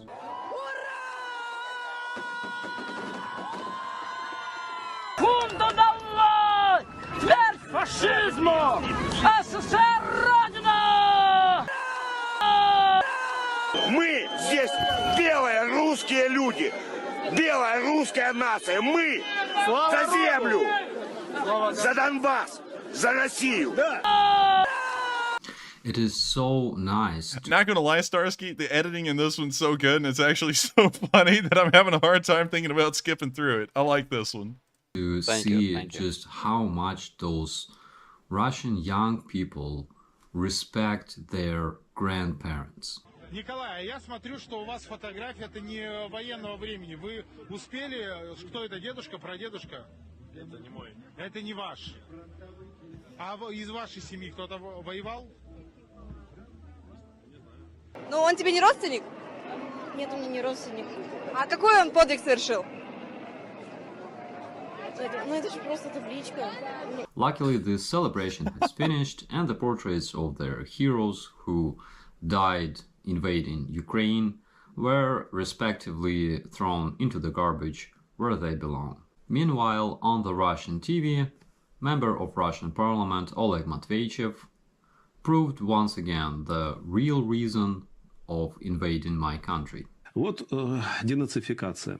Я вообще сразу скажу, что в этом смысле мое мнение абсолютно радикальное. Я считаю, что даже само понятие «Украина» не должно существовать в будущем. И понятие «украинец» не должно существовать в будущем. You probably remember the story of Roman Bykovsky, Russian rapist. So basically his wife allowed him rape Ukrainian women only wearing condoms, and according to our internet users, they found her profile on some specific Russian websites where she traded her nudes. And of course she is a grown woman. That took me by surprise. I don't know about you, Ronnie.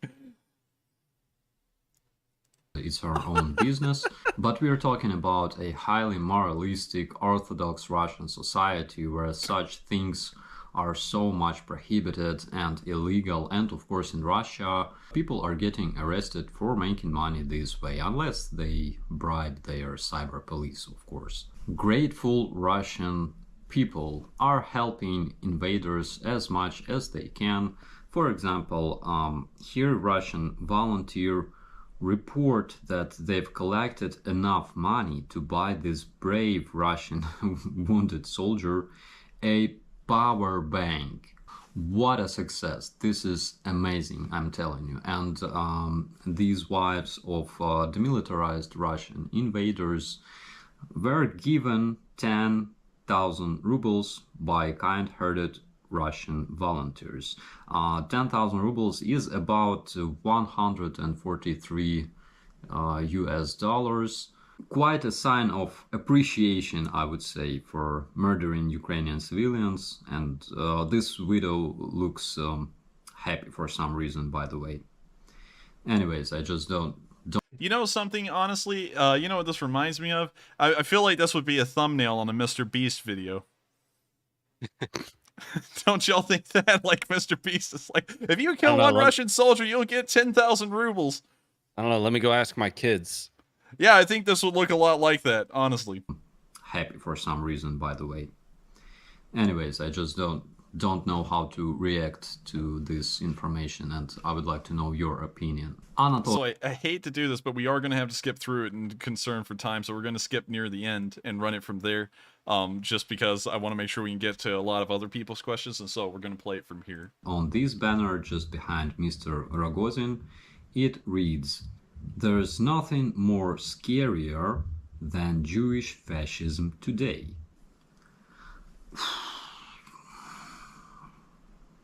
Holy Mother of God. Okay, so a couple of days ago, Rogozin is Russian chief. It's like Russian analog of Elon Musk. So Rogozin is chief of Russian space program, and he was member of right-wing ultra-Nazi party Russian National Unity. Interesting. So they're pretty much like using like the Elon Musk over there for, I guess you could say, their objectives of denazification. Kind of. It's like it's like they claim a lot about Nazism, but their very own official head of space program is a Nazi, like is a real Nazi. You know, it's always interesting to me how a lot of the space-minded people, and this isn't the same in the United States, but around the world, are always like Nazis in a way. You know, like the first rocketry people, like Werner von Braun, were Nazis, and it looks like it just carries over from country to country. I don't know if there's something with the rocketry industry there, but interesting. So we're gonna let the video we're gonna let the video continue. A bunch of Russian media published an article, and according to this article, they found evidence that Ukrainian armed forces are involved in doing black magic. Seriously, stop. I knew it. Because, according to Russian media, we have already been involved into eating Russian kids, selling organs, gluing Russian genitals with construction foam, and I'm not even kidding. Crucifying Russian kids, again, I'm not kidding. Spreading alcoholism, inflicting bacteria over Rostov, and being Nazis. And today we are doing black magic. I wasn't prepared for this when I was signing my contract. Anyways, how do I enlist to Hogwarts? Please let me know. I'm so happy to inform you that these were the last news from the parallel reality that you would never like to visit. And of course, Ukrainian people are doing their best to make sure that Europe is safe from this Russian world that you just saw. And just to finish my episode with something positive, this is the video that was shared in Ukrainian social media right after President of the United States, Biden, has signed the land lease contract. And I think it's beautiful. Wait a minute, y'all got that? When did y'all get that? And Ronnie, have you heard about this? No, listen, that's bullshit. Okay, because that wasn't supposed to be a part of the package. Honestly, I honestly think that we may actually be overspending at this point. I mean, like, this wasn't supposed to be. I mean, like, golly, isn't that the new Gerald R. Ford class? Something like that. Yeah, something. I mean, like, Starsky, if we're giving that kind of support to Ukraine, I expect y'all to be in Moscow next week. Jesus.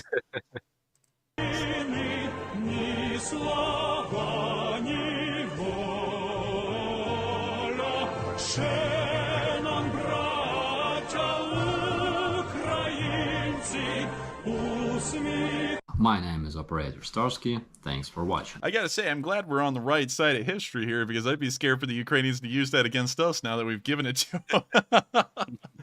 And so with that, we're on to the next question.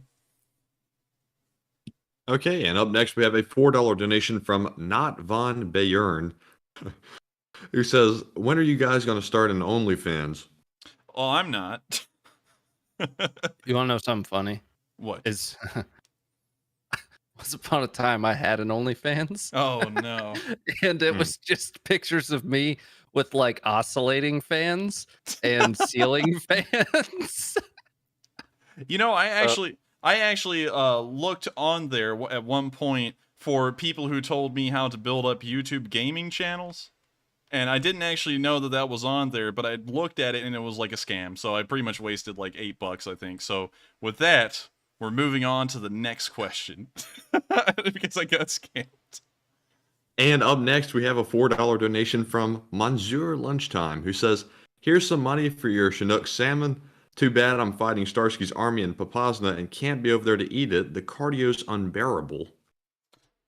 Well, I think it's time to tell them what Mr. Lunchtime is, because do y'all know what Mr. Lunchtime is? No. All right. Ronnie, do you know what Mr. Lunchtime is? Nope. Oh man, y'all are in for a fun time. Let me go find the week map that's the correct one. I think it would have been this one. Let me go down here. Nope, that's not the right one. Let me pull that up again. I got to show this to y'all because y'all are about to be in for a fun time. This has become a channel icon over here. 26. I think it may be this one. Yep, it is. There it is. Oh my God. Here it is, y'all. Y'all about to find out what Mr. Lunchtime is.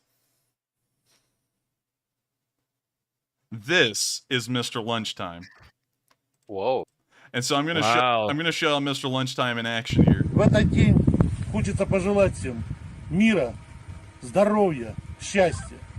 Отдельно поздравляем жителей населенных пунктов Светлодарск и Луганская. И посылаем им поздравительные открытки. Подождите, дорогие, мы скоро... And so, to cut the video short and just explain the whole joke, I showed this guy and I gave him a corny name. I just called him Mr. Lunchtime because this guy looks like he's he's the embodiment of lunch.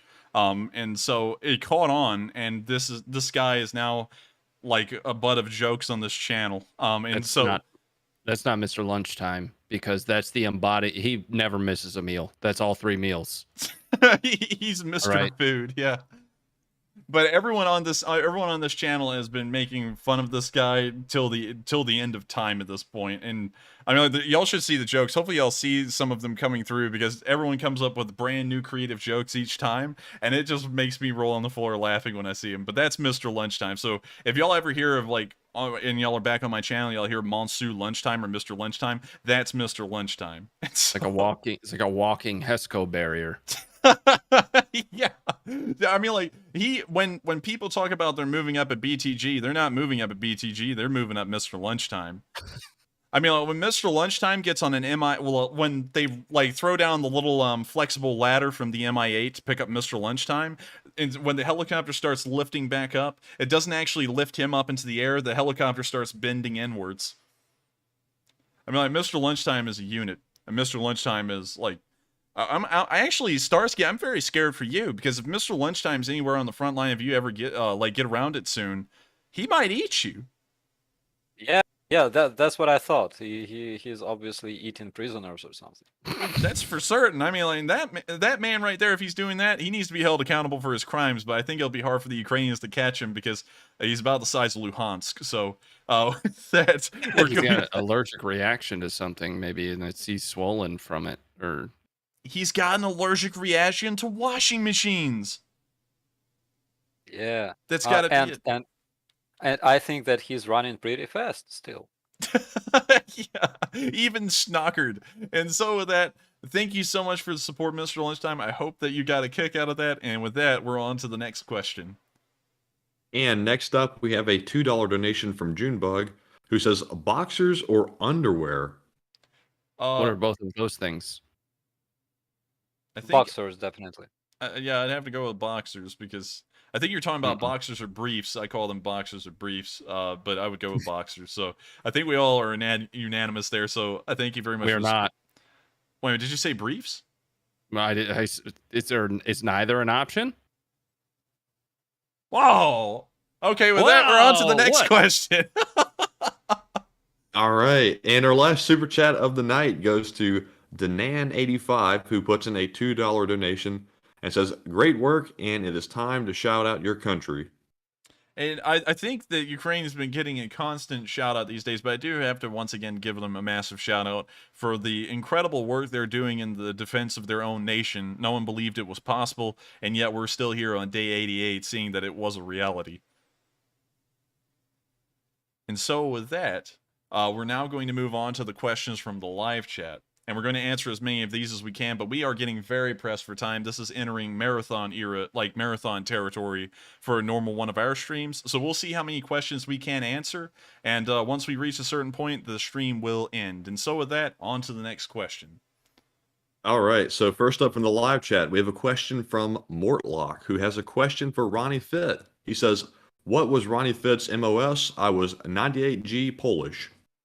So I am a 35, soon to become a 350 Fox. I am still reserve, which is all source intel. And both of my deployments, I did separate duties. I augmented different units. My first deployment, I was a driver and a gunner.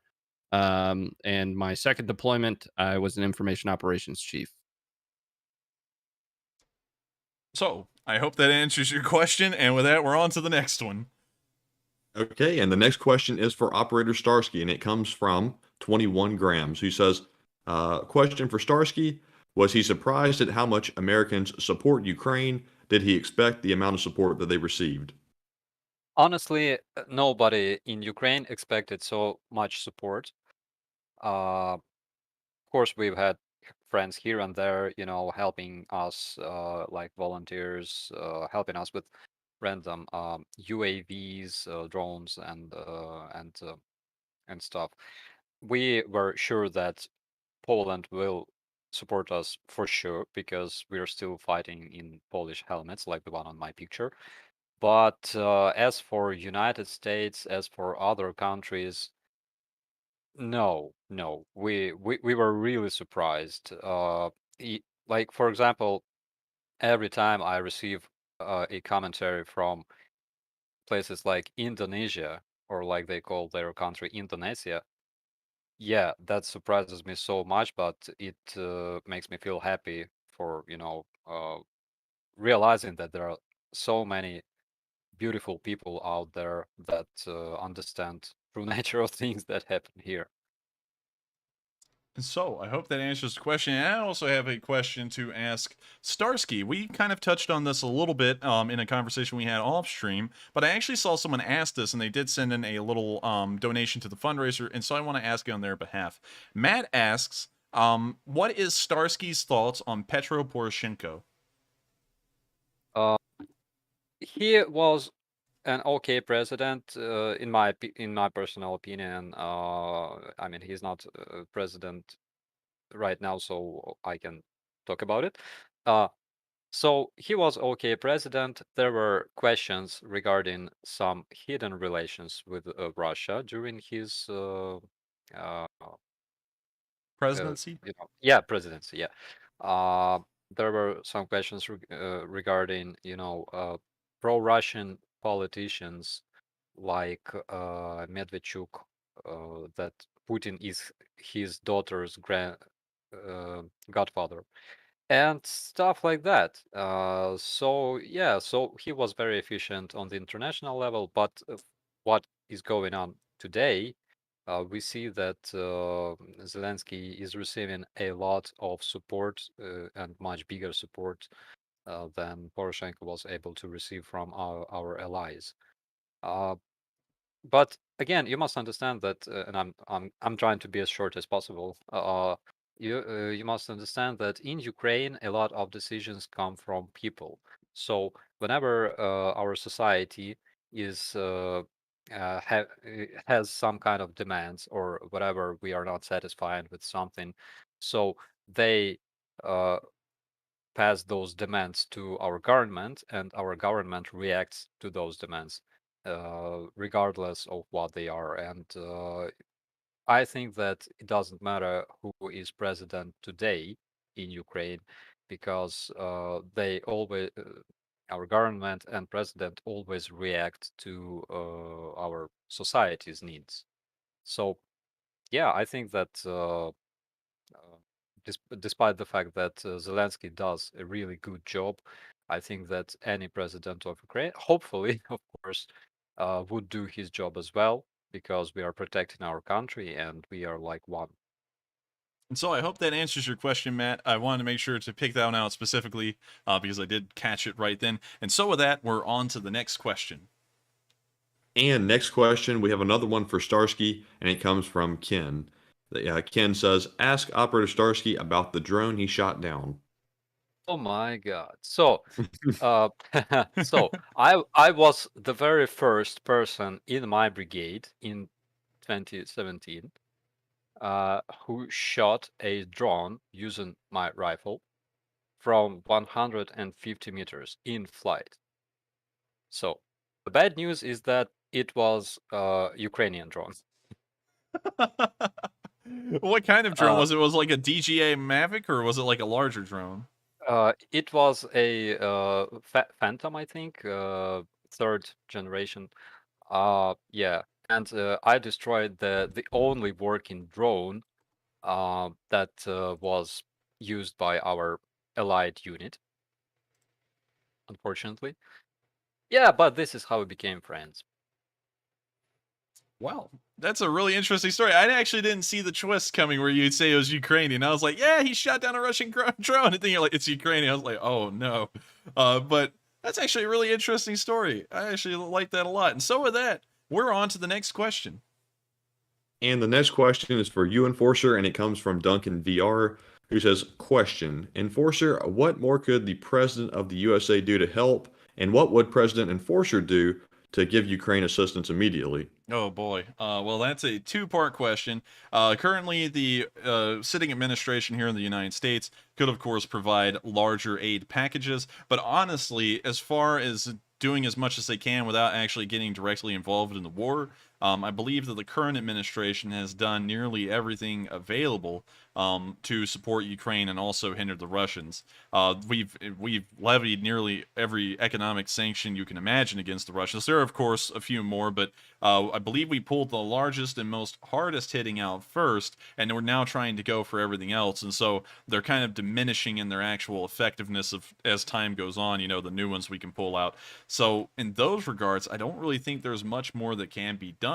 And if I was supposedly president, because that's one of my plans is to run for president in 2040, so make sure to vote for me, Ronnie. But if I was president, I really couldn't see doing much too different right now in terms of the actual support going to Ukraine, because I mean, like it's almost maximum. It's almost the maximum we could do. Of course, you could increase the monetary amounts that you send over in aid packages, but beyond that, there's not really much you could add right now. This is about the To an max. extent, not to cut you off, but to an extent, you could increase the allocation. Like, for instance, the 40 billion. I've gotten a couple questions about that, and I didn't. I just wanted to make sure that to mention a piece on that. Everybody understands at this point that not all 40 billion is, you know, a written check, right? But we still have. It's important to understand that we still have fiscal responsibility within the United States, right? So there's only so much more, and I think that's what adds to the complexity of the problem. There's only so much more that we'd be able to do from a monetary perspective until ultimately at some point we're at a decision point wherein you know, if we continue to write more checks, we're going to put ourselves further and further into a situation at home. Um, at this point, the decision point is whether or not direct intervention is necessary. I think there would be a couple of other things because while you gave me time to think there would be a couple of things that you could throw in that the United States isn't doing as of right now. For example, the United States could make special trade agreements at the moment with the Ukrainians. Of course, it'd be difficult to carry out on trade agreements. Usually bulk goods are shipped via ship, and we do know that the Ukrainians are being blockaded by the Black Sea Fleet, although they are incredibly far out in the Black Sea at this point, so that way they're out of range of the anti-ship batteries that are near Odessa. But beyond that, it would be very hard to actually carry through on a trade deal. But of course, we could always try and do some kind of a economic trade agreement to try and help bolster the Ukrainian economy. And that's one of the extra things I could imagine that could be done. But beyond that, there's just not really much. So I hope that answers the question. And with that, we're on to the next one. And next up, we have a question from StrayCat241, who says, Enforcer, I have seen a pic of Putin with the outline of body armor. Do you think he wears it? And is it a soft vest or just a plate carrier? I wouldn't doubt that he wears body armor. Of course, Putin is incredibly paranoid. That's why at the beginning of the war you saw the long tables. And so I wouldn't doubt it, but at the same time, maybe he's just wearing extra layers of clothes. We do know that he had a blanket on a blanket over his lap during the Victory Day parade, which is suggesting that apparently due to some kind of ailment he's having, hopefully terminal, he's freezing cold, and so he may just be wearing extra layers of shirts under there.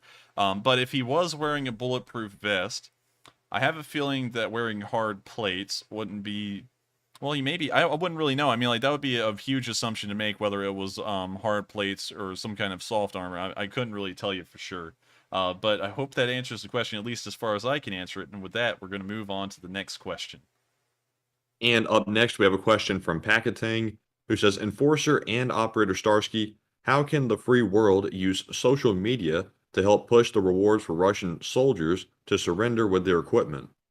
I believe that would be pretty tough. I'm going to let Starsky take this over right after I give my input on it. I think that would be very tough because the Russians have isolated themselves social media-wise for the large part. While there are, of course, the intermittent gaps here and there, they have done a large amount of work to make sure that the Russian public really has no access to the outside world internet-wise, including going as far as banning them off YouTube, removing them from Instagram, Snapchat, and any other kind of social media platform that is mainstream mainstream here in the West, they've largely been removed from. And so using Western social media would, of course, have to take different routes that we don't really think of being commonplace here in the West if they were to succeed at all. So my honest opinion is that it would be kind of difficult to reach out to the Russians. The best thing that you could do, I guess you could say media-wise in general, is what we've seen here and there, which is where the Ukrainians hack hacking groups in general, international ones, hack television stations in Russia and then broadcast some kind of message from there for a short amount of time. I think that would be, in my opinion, the best way to reach out to them. That would be definite. I'll let Starsky take over and answer on his part what he thinks about the situation. Yeah, so the only social network they're using right now is so-called Vkontakte. It's VK, Victor Kilo, vk.com. And it's available in English, so you are free to use it as much as you want, and yeah, do whatever you want, because this social media is still not isolated from the world, as far as I know. And yeah, they are mostly using that one. Interesting. So I hope that answers your question. And with that, we're going to move on to the next one. And next up, we have a question from Chris, who says, Enforcer, Putin doesn't seem to be afraid of war crimes, which would make sense if he has a terminal disease. If this is the case, then his use of tactical nuclear weapons is a real threat. Do you agree with my assessment? I wouldn't. That's a tough one, you see, because Putin is a nut, so it's really hard to weigh in on what he would and wouldn't do. But we have been hearing about this nuclear threat being on the horizon, almost like a Cold War level at this point. It's always going to be tomorrow, if you see what I'm saying. They've been saying that ever since the first 3 weeks. You know, all the war didn't go the way Putin expected. He's about to whip out a nuke and just smack one in Kyiv.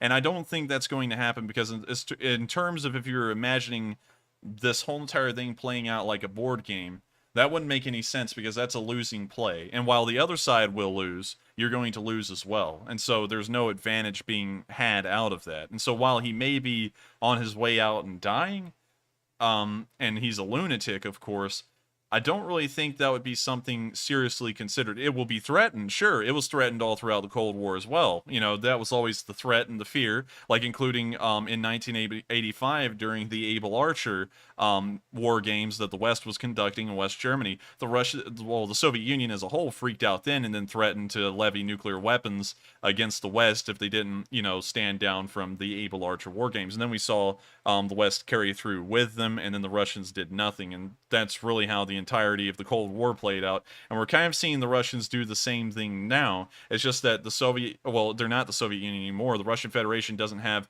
the economic ability to carry out really an actual ground war before it went nuclear, and they don't really have anything to follow up with what the Soviet threat used to be, rather than the old Soviet arsenal itself, which they have pretty much inherited from Soviet times when they actually were a superpower. So as far as my answer to that question, I would be more leaning towards the side of no, it isn't too serious of a threat, because that would, of course, lead the West into direct military involvement.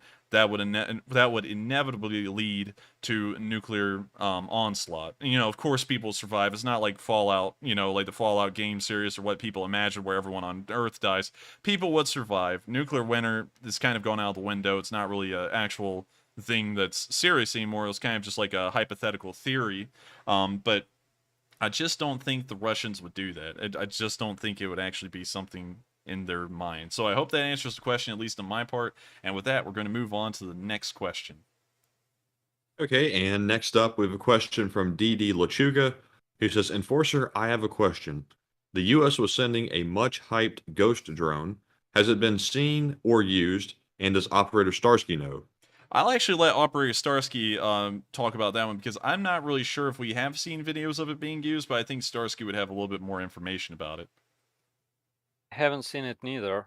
It could be used, but we still don't have any, confirmation of that. We're looking forward to have such confirmations, but not yet. And so the answer from Starsky is no, he hasn't heard about it either. So neither of us have heard about it. Ronnie, have you seen any footage about it or any news about that drone in particular? No, we haven't. All right, and so with that, we've got unanimous no's. So we haven't really heard any information of it being used. And so with that, we're on to the next 2 or 3 questions, and then we're going to be rounding out tonight's stream, because it's been going on incredibly long. Okay, and up next we have a question from Woody Stems, who says, do the Ukrainian forces just have airborne troops via helicopters, or do they have paratrooper capability as well? I'm going to make a statement on what I'm assuming here, and I'll let Starsky back it up. I don't think the Ukrainian Air Force actually has enough transport aircraft for them to actually use large units of pretty much, I guess you could call them normal paratroopers, where they're actually jumping out of a plane with a parachute. I believe they only have 7 IL-76s at the start of this war, and around 26 Antonov 22s, and that's a pretty small fleet of transport aircraft that could drop paratroopers. But I'll let Starsky answer that one because I feel like he would actually know the situation on that. Yeah, so they had such capabilities, but they are not using them in this particular war. First of all, because of the anti-air defense that is still very thick on the Russian side, and it's not as effective, I would say. Our airborne troops are mostly used as highly motivated, fearless, and professional uh, army infantry. And so, I think that's the answer to the question that we were looking for there. So I hope that answers your question. And we're going to move on to the second to last question of the night. And so, what do we got, Matthew? All right, and the next one is from Sam Marson, who says, Enforcer, does Ukrainian military work in shifts? Some work day shift, and then some may work the graveyard shift, etc. I would assume that that would be logical. Of course, I don't. I'm not in Ukraine. Starsky will answer that one here in a second and clear this up. But it wouldn't make a lot of sense for the soldiers to be on the front 24/7 awake, because of course they have to sleep. People, have to naturally sleep. So of course there would be some kind of rotation. At least that's what I'm logically assuming. I'll let Starsky answer that one because he can give us a confirmed answer on that. Yeah, so depending on the situation, depending on the location of this position, yeah, they work in shifts, of course. It's logical. It always been like that.